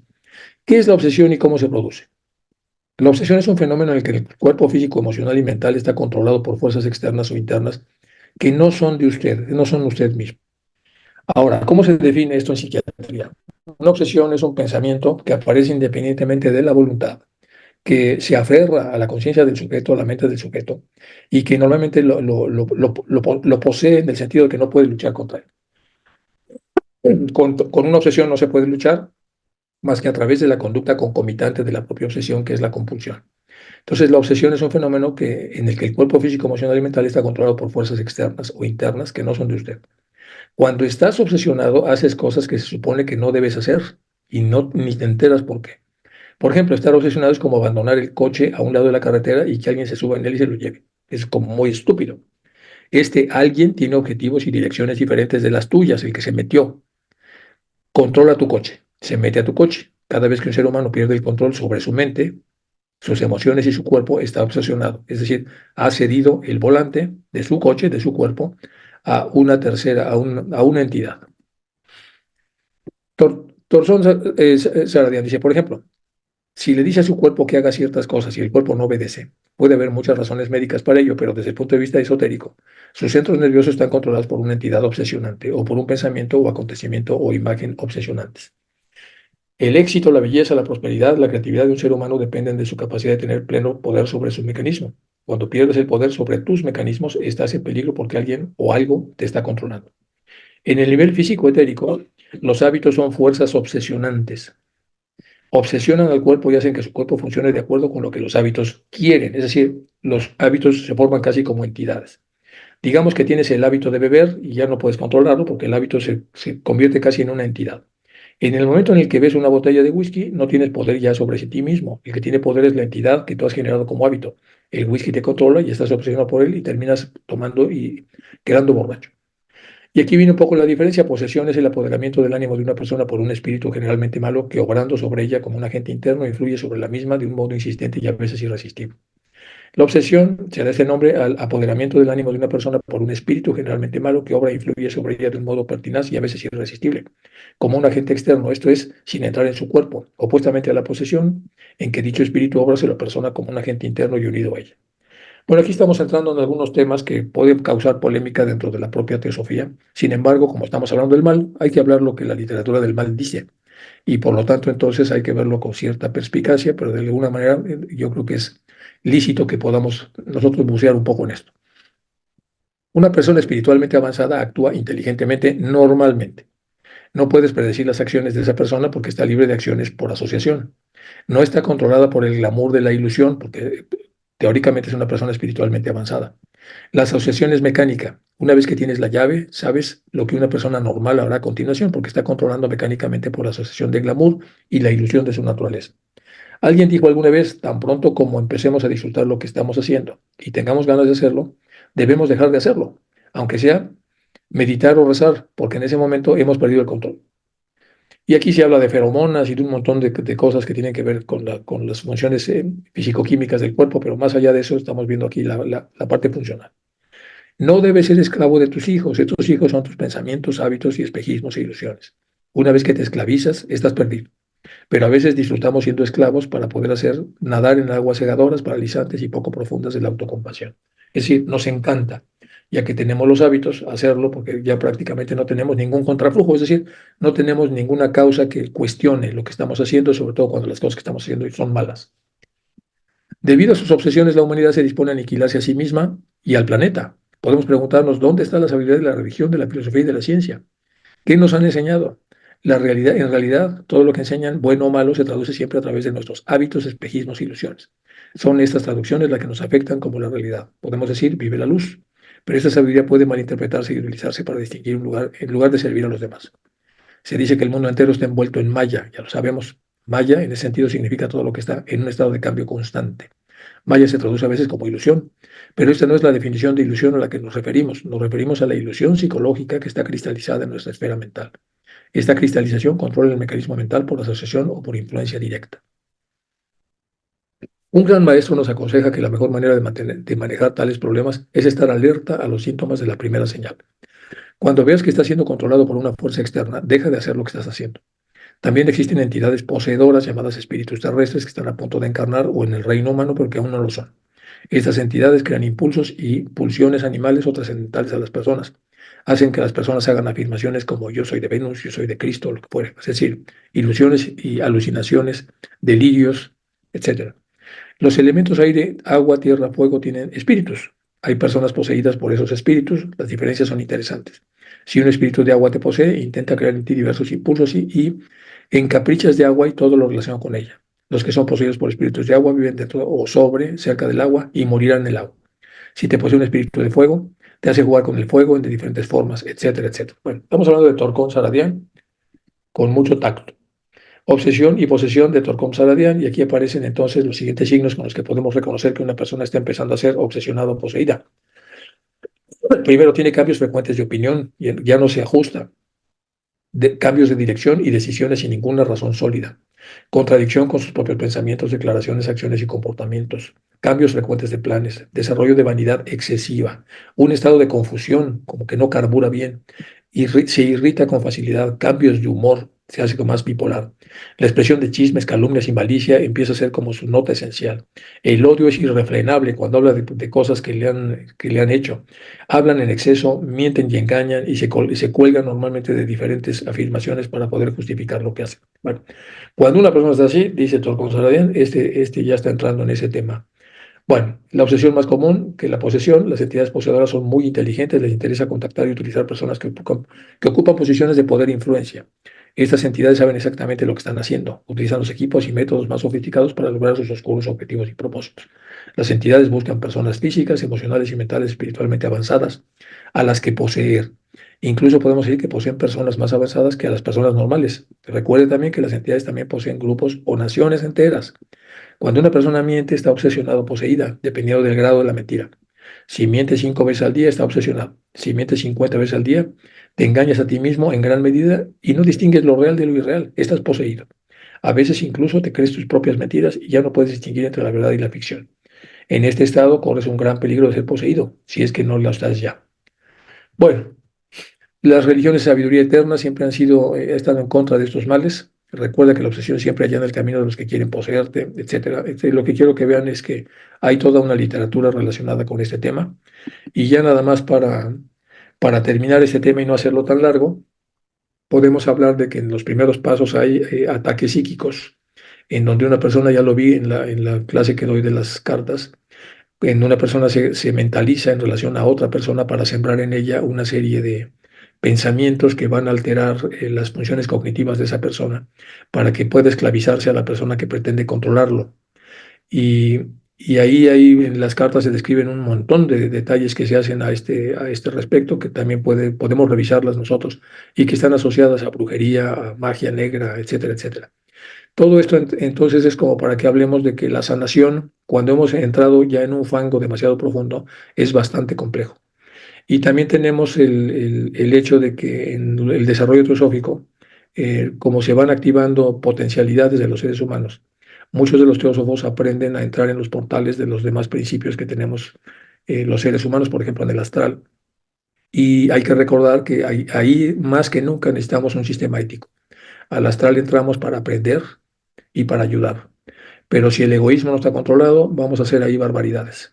Vamos a acercarnos a seres humanos, vamos a acercarnos a seres cercanos y vamos a hacer tontería y media, y cuando hacemos eso en realidad ya estamos errando completamente lo que es el desarrollo de las habilidades que tenemos, y nos estamos convirtiendo, por supuesto, en personas que estamos generando karmas enormemente complejos. Entonces, por eso, para cerrar esta charla, hay que advertir también en las logias y en el propio canon de lo que es la teosofía, el hecho de que ir despertando estas cosas debe estar normalmente vinculado a un estricto código moral para que no hagamos barbaridades y tonterías una vez que se activan estas cualidades. Y podemos hacer entonces que con estas actividades podamos ennoblecerlas en el sentido de usarlas para lo que son, y de esa manera podamos controlar a todo lo que tiene que ver con el ego inferior para poder salir de los atolladeros, porque tarde o temprano caeremos en alguno, y cuando vayamos saliendo de ellos podamos regresar otra vez a la luz, con el fortalecimiento de haber podido dar la batalla necesaria y haber podido encontrar el camino de vuelta. Y bueno, chicos, pues con eso acabamos lo que es la famosa, el tema este de sanación que me tocó dar en conferencia. Gracias, Enrique, por tan buena aportación. Esa vivencia que tenemos que tener cautela, andar con cautela, porque el desarrollo del ser humano llega y llegó, como prender el bombillo, pero ahora ¿cómo lo apago? Si no estoy preparada, ¿no, verdad? Siempre buscamos, buscamos, y el que busca va a encontrar. Gracias por tu aporte Al en esta contrario, mañana. gracias. Gracias a todos. y ya hicimos también una pormenorización de lo que estamos haciendo en la FTI, por si quieren agregarse a algunos de los proyectos que vamos a hacer. Vamos a empezar a reunirnos en muy poco tiempo para comunicarnos con todos. También comunicamos entonces que ya les había comentado, Cecilia ya no va a estar como secretaria por el exceso de trabajo que tenía y va a estar en su lugar José Luis Cabero de Bolivia. Entonces estamos por hacer ya el informe oficial a DIAR para que sepan de este cambio que tenemos y entonces lo primero que vamos a hacer es una glosa de todas las direcciones electrónicas de todos los que somos, formamos parte de América para tener un contacto directo cuando este sea requerido, porque tengamos alguna actividad que no podemos esperar a que se difunda de una manera diferente, sino tenemos que tener un contacto más directo con todos los miembros. Muchas gracias a todos y si hay alguna pregunta, duda, comentario, observación, crítica o cualquier agregado que pueda mejorar lo que aquí se dijo. Están abiertos los micrófonos. Gracias, Magali, Chuy. Magali, Ajá. Richard Stum tiene la mano levantada. Adelante, Carolina, adelante. Aló, buenas tardes, otra vez desde La Paz, Bolivia. Ah, ok, Enrique, me ha gustado mucho tu charla, muy interesante porque te muestra cómo los espíritus penetran en ti. Claro, tú has tratado el ego inferior y la oscuridad, ¿no? En cierto aspecto, pero no solo hay ese camino, hay también el superior. Y hay cuando espíritus elevados penetran tienen obsesión de ayudarte y posesión también, cuando tienen que obrar irremediablemente. Pero hablamos de una evolución ya superior, cuando el Padre te permite la conexión. Normalmente los espíritus negativos son, vamos a decir, no piensan y se intrometen a expensas del Padre, ¿no? ¿Quieres servirle Ok. la comida? Pero solo quería aclarar, no solamente la obsesión y Sírvete posesión ya. es negativa, también es positiva, pero hay que ver el nivel de la persona y las conexiones que ella tiene en su evolución mayor. Un fuerte abrazo, permiso. Gracias, Richard. Ok, sí, hay a veces un problema con la terminología, porque la forma como se trabaja la terminología de obsesión casi siempre suena a patología y cuando algo te posee. Y luego yo también he visto algunos diálogos donde se comenta estas definiciones. Eh, pero bueno, es contra tu voluntad, entra alguien de fuera, pero es un tema, lo toqué de manera superficial, pero es un tema que tiene mucha tela para ubicarse en el contexto en el que está. Hay una serie de historias muy bonitas relacionadas con estos temas. Este, y, y hay muchos cuentos que se dan en el sufismo y en muchas otras orientaciones para poder tratar de entender lo que es la obsesión, por ejemplo, de un ser humano para ser ayudado por las divinidades, y luego cómo la divinidad, cuando la persona va en el camino errado, le lo regresa otra vez a la realidad. Voy a compartir pantalla nomás para explicarlo muy pronto. Mira, dice es un cuento pequeñito, dice El tigre y el zorro se llama. Si un hombre musulmán vio que cerca de su casa había un zorro al que le faltaban las cuatro patas y se movía arrastrándose con gran dificultad. El hombre preguntó cómo es que podía sobrevivir un zorro en esas condiciones, sin ninguna extremidad. Así que se escondió para observarlo. Y lo que ocurrió después lo llenó de asombro. Un tigre se acercaba al zorro todos los días y le dejaba los restos de comida que acababa de cazar y el zorro los comía y de esa manera podía sobrevivir. Tenemos un caso aquí de compasión en el reino animal. Entonces el hombre admirado alabó a Alá y pensó, cuán misericordioso es el Señor que surte necesidades de ese zorro desvalido a través del tigre. Y luego siguió pensando, si Alá hizo con este animal, ¿cuánto más no hará por un siervo como yo? Desde ese momento se sentó en contemplación en un lugar tranquilo y decidió que no se movería de ahí para ver cómo Alá le haría ahora para llevarle algo de alimento. Lo hizo con mucha fe, pero en todo el día no ocurrió nada, ni el día siguiente, ni muchos días después. Y cuando ya desfallecía de hambre, escuchó la voz de Alá que le dijo, insensato, deja de intentar ser como el zorro y empieza a intentar ser como el tigre. Tu función no es quitarte de la movilidad, sino empezar a moverte de una manera diferente. Hay muchos ejemplos de esta naturaleza en donde la persona hace una mala reflexión, porque realmente es donde está ubicada esta conferencia, que obviamente es una conferencia, no se puede profundizar con demasiado, pero la idea es que, bueno, lo que traté de mostrar en la conferencia es que veamos que siempre hay puntos a través de los cuales podemos discernir y podemos, una vez que estamos metiéndonos ya en un estanque que no es un estanque apropiado, podamos salirnos de ahí porque tengamos la fuerza necesaria para hacerlo. ¿Y qué pasa cuando no tenemos la fuerza necesaria para hacerlo? Es cuando pueden entrar estas cosas que dice Torcón Saladián, que son enormes. Hay un montón de literatura sobre este tipo de posesiones y afecciones, que en algún momento dado yo voy a dar un curso largo sobre ese tema, porque tengo mucho material. Entonces, en ese mucho material, yo creo que serán más o menos unas 20 o 30 sesiones de todo este tema, porque es un tema complejo que los teósofos debemos conocer. Y cualquiera se podrá profundizar si quiere, pero al final por lo menos debemos conocerlos. Muchas gracias, Richard. Y si alguien más tiene alguna otra cosa, Francisco, Francisco Enrique, Francisco Cuevas, Francisco Cuevas, sí. no lo Ah, veo. bueno, la había bajado, pero no, hermano, consulta.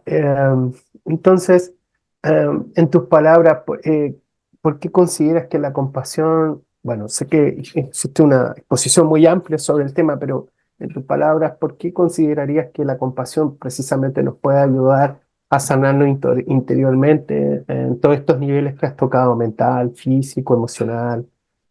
¿Qué sucede con la conciencia de uno cuando uno intenta al menos seguir ese camino altruista o compasivo? Gracias y gracias por la conferencia. A ver, Francisco, mira, ves que en cada definición hay siempre un gran debate y hay diferentes niveles de profundización. Y los niveles de profundización son primero una definición como general y de ahí parte luego una segunda definición en donde empiezan como a dividirse, a hacerse subdivisiones de la propia definición. Y luego hay otra definición terciaria en donde hay cada vez más detalles, como para que uno sepa cuán complejo es cada concepto. Entonces, el concepto de compadecer tiene su complejidad, se usa mucho en el budismo y luego se practica sin tratar de entrar tanto en la comprensión intelectual, se practica. En este caso, se nos hace sentir como el tigre que vence al instinto de matar al zorro y aprovecharse y algo se le activa y eso que se activó, se llame como se llame y se defina como se defina, es algo cercano a la compasión. Y cuando el budista lo ubica, dice, eso es lo que necesito, que tú puedas en un momento dado sentir eso que te hace ayudar, que te hace comprometerte, que te hace vincularte, salir de tu esfera interior para vincularte a la esfera del que sufre y generar un tercer espacio en donde te sientes dentro de él y por lo tanto sientes lo que él está sintiendo. Algunos pacientes, yo también estudié geriatría aparte de psiquiatría, y algunos pacientes que amaban a sus padres cuando mueren y tenían una relación muy estrecha, sentían literalmente el dolor del padre, literalmente porque estaban en esa esfera. Y entonces hay una concentración, luego están los estigmas que hay en la historia de la religión, bueno, hay formas de entrar en ese núcleo. ¿Hasta dónde somos capaces de entrar ahí? Pues es muy complicado, y más en la sociedad occidental, es muy complicado como entender hasta dónde podemos hacerlo.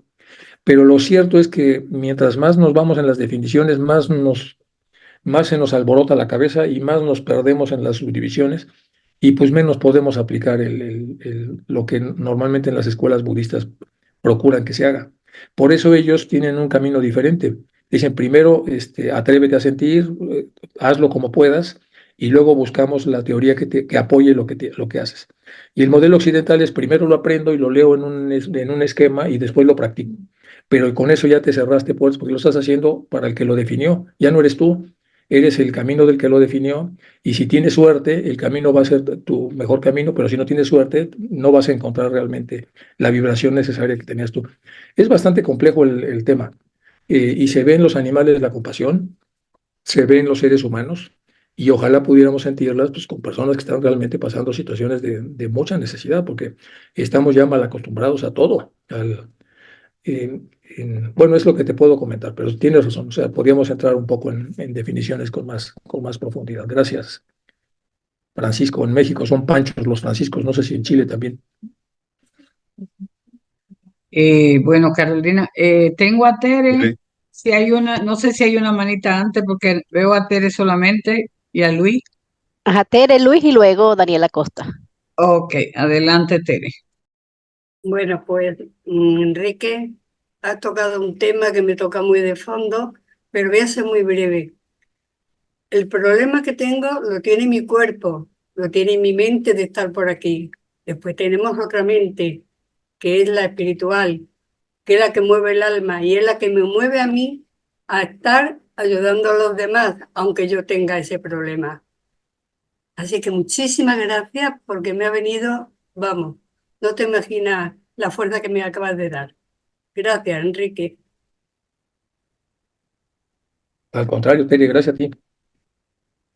Gracias, Tere. Adelante, Luis, por favor.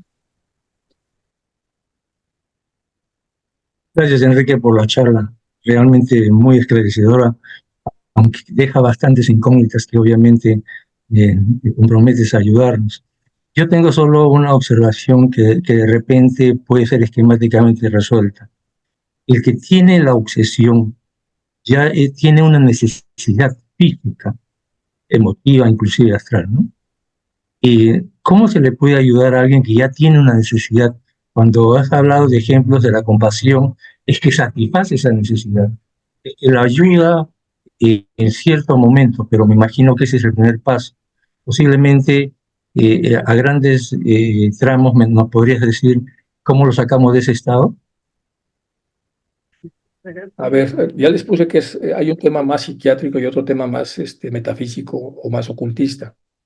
Voy a hablar de la parte más psiquiátrica.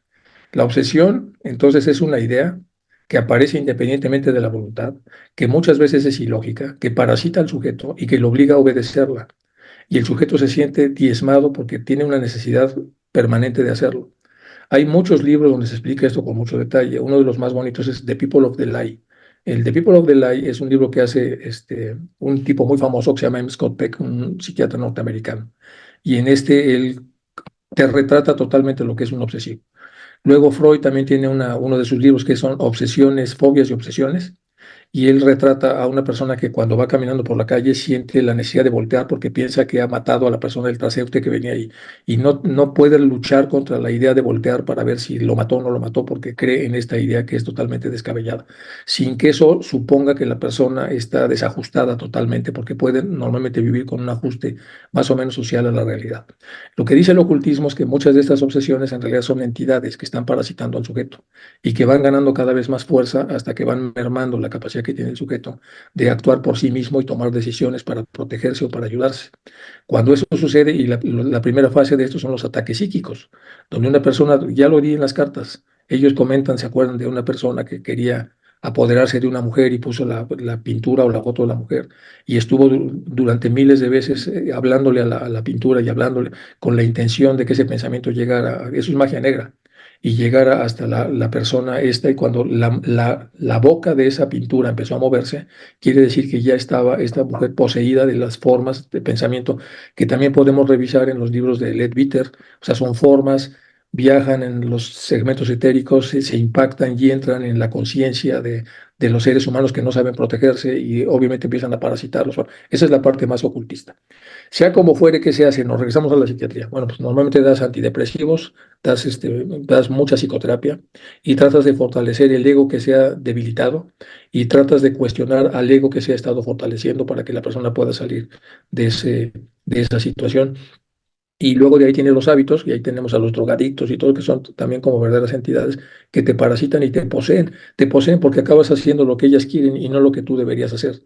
Y eso limita mucho la capacidad que tienes de obrar de una manera sensata a lo largo del tiempo que tienes en la vida. Y entonces, eso, lo que serían los ataques psíquicos, son apenas el primer cuarto de una habitación enorme, de una casa enorme, donde hay cada vez cosas peores que se hacen dentro de este esquema, y los teósofos deberíamos tener algo de cultura a este respecto, porque muchos hermanos de alguna manera padecen en algún momento dado situaciones así, y por lo menos debemos saber qué es lo que está pasando, o por lo menos qué es lo que se dice al respecto.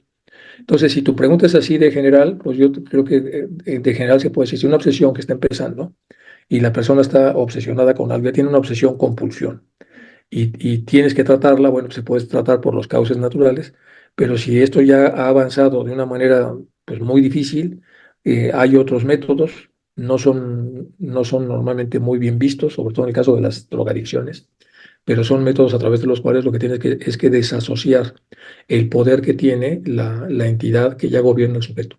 Cada vez que se obedece a esa entidad, se fortalece, y cada vez que se desobedece, se debilita.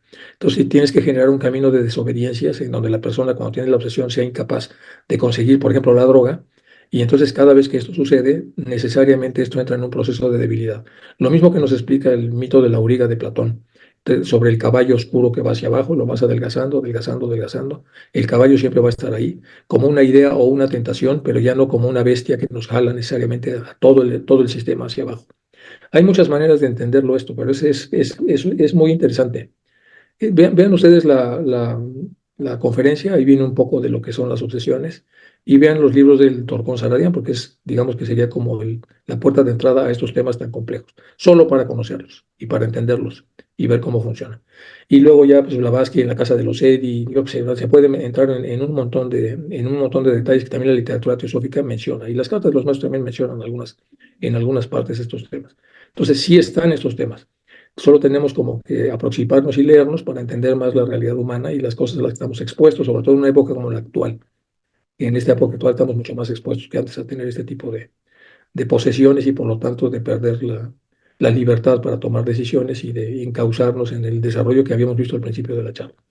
Bueno, es lo que te puedo decir, Luis, muy a grosso modo. Al Muy contrario agradecido. Y gracias, Luis, gracias, Enrique. ¿Quién sigue, Carolina? Daniela Costa. Ajá, Daniela, antes de pasar, quiero recordarle a los hermanos que no pierdan la oración de sanación por los enfermos con nuestra hermana Lucila en la Orden Teosófica de Servicio desde México. Y después hay una conferencia con el hermano Martín de Ciencia y Filosofía que la va a impartir un Rodolfo Gil, bien interesante. Si pueden entrar, y el grupo del hermano, no sé si está ya abierta la de Francisco Cueva, no sé si ya empezaron sus trabajos, No, pero hermanita, estamos en descanso en enero. Estamos haciendo un ok, receso, una pausa y bueno, ahí por que es mientras asistimos a necesaria, estas conferencias. Sí, que es gracias. necesaria. Daniel, pase usted ahora y perdone la interrupción. No, por supuesto, no hay ningún problema. Hola, buenas tardes a todos y a todas. En primer lugar, felicitar a Enrique por la charla, la conferencia, la ponencia que ha hecho. Me ha parecido sumamente interesante. Y yo quería compartir una pregunta a modo de reflexión. Y es la siguiente. Para practicar la compasión, desde mi punto de vista, veo que es importante también tener compasión.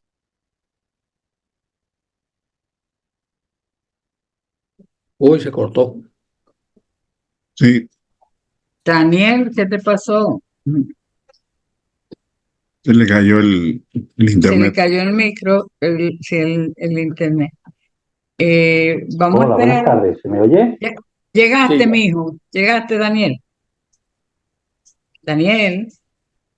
¿Hola? Ah, sí. ok. Adelante, Daniel, adelante. No, parece Sí, que te hay dificultad. escuchamos, te Voy a escuchamos. apagar la cámara. Ok. Hola, buenas tardes. Se te escucha bien, Daniel. Apague la cámara, no se preocupe si así usted lo desea, pero adelante. Vale, pues sigo hablando entonces. No, decía que hola, buenas tardes a todos. Agradecer a Enrique la conferencia, la ponencia que ha hecho, me ha parecido sumamente interesante. En cuanto al tema de la compasión, lo que quería compartir es que entiendo que hay un paso previo a la compasión, que es la autocompasión. Es decir, el estar atentos a nuestras acciones sin juzgarnos, sin castigarnos y sin poner un aspecto negativo en aquello que hemos hecho. Yo simplemente observarlo, verlo, ha sucedido, analizarlo, intentar entender por qué ha sucedido y de esta manera ir como evolucionando, ir como mejorando. No podemos ser compasivos si no somos autocompasivos. La bondad, bien entendida, empieza por uno mismo. Estas son palabras que nos suenan a todos. Entonces, practicar la autocompasión, sin quedarnos ahí atrapados, por supuesto, pero sí el darnos cuenta de qué está sucediendo en nosotros, qué estamos haciendo, sin culparnos, sin sentirnos culpables por lo que hemos hecho. pero sí verlo y darnos cuenta. El atenditivi, ¿no? Que decían los antiguos, atiéndete, obsérvate, vigílate. De esta manera, yo creo que vamos a ir modificando nuestras conductas y vamos a ir pudiendo practicar la compasión. Esta sería una pregunta, ya digo, a modo de reflexión, por si podría orientarme un poco. Gracias a todos. Daniel, más o menos ya se habló en la charla, ¿no? Estábamos hablando de la importancia de que la persona conozca ese estado antes de habitarlo. Y hay mucha literatura. El libro más bonito que habla de esto, porque al final todos nos basamos en la revisión de libros, es el libro. Es un libro que se llama Cuidado Maternal y Amor, de Bowlby. Este libro de Cuidado Maternal y Amor habla del proceso existencial que tiene un niño después de nacer, que lo primero que hace es entender la relación que tiene con la madre como amor. Después se la aplica a sí mismo, sin ninguna definición universitaria ni nada, se la aplica a sí mismo y es capaz de que lo que le dio la madre se lo da a sí mismo. El Dalai Lama también habla mucho, siempre compara mucho el amor maternal porque es un amor demasiado visible, que por lo general, casi en la totalidad de los casos, desarrolla una madre casi desde en cualquiera de los reinos que conocemos hacia las criaturas que tiene. Entonces, este estado de compenetración en el desarrollo y en la fragilidad del otro para ayudarle a todo, que se reconoce como una variedad de amor en la cual está incluida la compasión, la trabaja Bowlby. Y entonces el niño se trabaja eso a sí mismo y viene la etapa egocéntrica. Ahora es capaz de amarse a sí mismo. Y después es capaz de amar a los demás. Bueno, siguiendo esa lógica, tiene mucho que ver con lo que habías comentado. Entonces, esa es una lógica más de corte occidental y yo creo que puede ser válida. Lo importante es que nos atrevamos a sentirla y luego a expresarla y luego a encontrar una forma peculiar de cada quien para poder operarla. Y si no es la correcta, pues operar alguna otra. O sea, por eso les comentaba en la primera pregunta que es muy complicado verla porque tiene muchos vericuetos, tiene muchas aristas en donde debe verse con cierto detalle, pero nos podemos perder en la intelectualidad. Es, es simplemente aventarse a tener esta experiencia en los grupos marginados, en los grupos que tienen necesidad, en los animales heridos. Aquí hay muchos de los participantes que están viendo esta charla que tienen diferentes tipos de yogas asociados a cierto tipo de sensibilidad con el maltrato de animales, y todo eso poco a poco la persona va a ir encontrando en el contacto demasiado cercano con estas realidades, va a ir encontrando o la necesidad de alejarse de ellas o la necesidad de involucrarse. Y en cuanto te involucras, empiezas a sentir lo que siente la persona. Y luego ahí es donde se necesita una compasión inteligente, para no hacerle todo el trabajo a la persona. Entonces, ¿cuál es la función del que ya, habiéndose compadecido, está ahí, cerca de la persona que tiene la necesidad? Bueno, ahí entonces viene una segunda reflexión para ver cuál es la mejor manera de ayudarle. Al principio, y en algunos casos, es simplemente acompañarle en el dolor, permitirle que la persona se desahogue, que se sienta acompañada, que no se sienta sola, como hacía la Madre Teresa, que la Madre Teresa tenía varios sistemas de compasión similares a estos. Y en otras ocasiones no, es necesario aconsejarle, es necesario guiarle, es necesario prevenirle, es necesario detenerle. O sea, la compasión te da muchos elementos, pero si estás tú poseído por un egoísmo especial y tú ves a la persona que está en una duda permanente sobre avanzar o no avanzar en un camino malo, la persona egoísta cuando ve algún beneficio, pues la aconseja mal. Y entonces mal aprovecha este espacio, como decía Richard Stomp, lo aprovecha este espacio con una especie de posesión diferente a la que tú esperarías de una persona que éticamente se está comportando bien. Al final, el sentido de esta charla es que tenemos que trabajar más con los conceptos éticos dentro de la teosofía. Necesitamos tener una ética, si no impecable, por lo menos bastante alta, para que cuando tengamos la oportunidad de estar en presencia de estas personas que sufren, pues podamos hacerlo de una manera apropiada. Y sabemos que estas personas no necesitan definiciones, necesitan acciones concretas, y una vez que estemos ahí, una vez que hayamos penetrado en esa cueva, en ese charco, ver entonces en qué podemos ayudar o qué es lo que necesita la persona, y ahí hay que discernir y esclarecer qué es lo que venía en la definición. Bueno, es más o menos como lo veo, pero bueno, y yo sé que no es perfecta la opción que veo, simplemente es una postura en relación al estudio que hice de esta charla, pero no es perfecta y habrá otras opiniones. Lo importante es que no nos dejemos de acercar a los sitios en donde hay dolor para que podamos aliviar el dolor de las personas y sobre todo instruirlos sobre todo cómo aliviar las causas del sufrimiento. Daniel, yo creo que sería la última pregunta, si te parece, Magali. Sí, la última, Daniel. Adelante, Pues Daniel. muchas gracias. Y si es de menester, por favor, buenas tardes y buenos días, que si no hay tiempo no hay ningún problema. No, para nada. Quería primero agradecer a Magali la sugerencia que ha hecho, que el señor Enrique nos ha explicado un poco toda esa historia de actividades. Yo me he quedado deslumbrado de todo el movimiento de actividades, de ediciones de libros. Vamos, eso que dices, luz, no hay más luz, está ahí toda, ¿no? Y eso pues quiero agradecerlo desde mi punto de vista, porque conociendo un poco, pero ínfimamente lo que son trabajos de edición, de maquetación de revistas, etcétera, pues ahí hay un trabajo impresionante y la verdad es que eso tiene, vamos, un valor innombrable. Y yo pues quería mencionarlo, además de lo que es el tema concreto de la conferencia, que, bueno, me he quedado sin palabras en muchos sentidos, específicamente en varios muy concretos, porque me doy cuenta de que le dais valor, peso práctico, enfoque a la teosofía.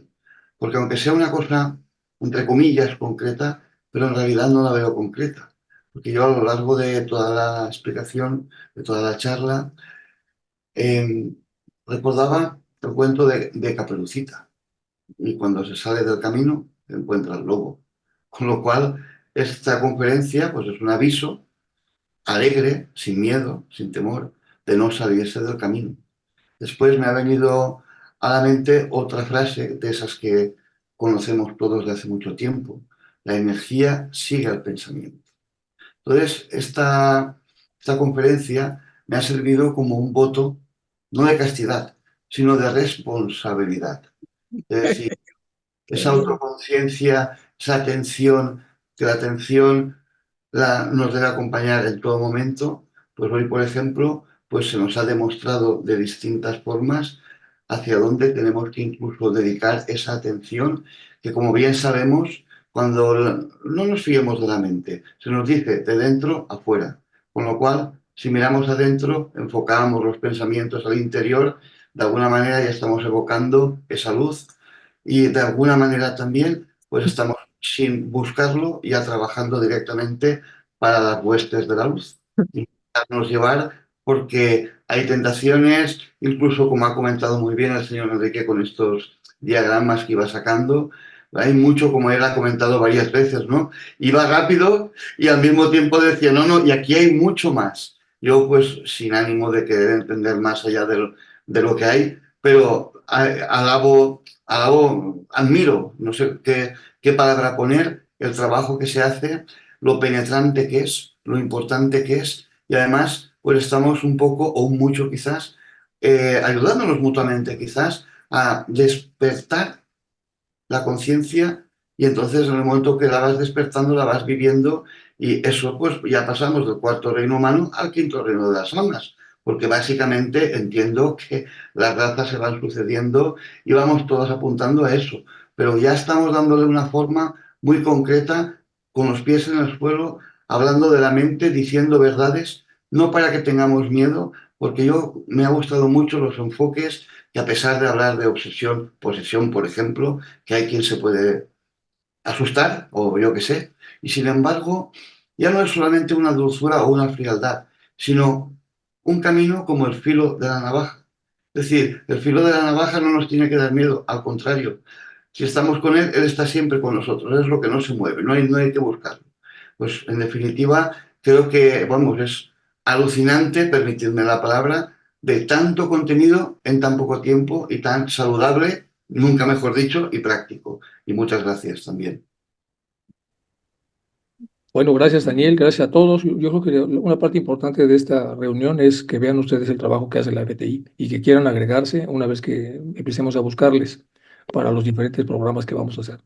Tuvimos un año difícil el año pasado y hicimos lo que pudimos y aún así pues creo que hicimos bastante, pero queremos este año sí duplicar las cosas que podemos hacer estando ya un poco más renovados. Aquí dependemos mucho de que la salud y todo lo que pueda tener Magali, que es un tractor que normalmente nos lleva a todos para continuamente está pendiente de lo que pasa en todas las logias en los países de América Latina. Y entonces esperamos que ya esté bien todo este año para que pueda de alguna manera impulsarnos a hacer las cosas que debemos hacer para poder promover la teosofía, que es lo que los maestros quieren de nosotros. Chicos, muchísimas gracias a todos por su atención y pues nos vemos ya en todo lo que es la programación de las charlas que van a darse durante este semestre.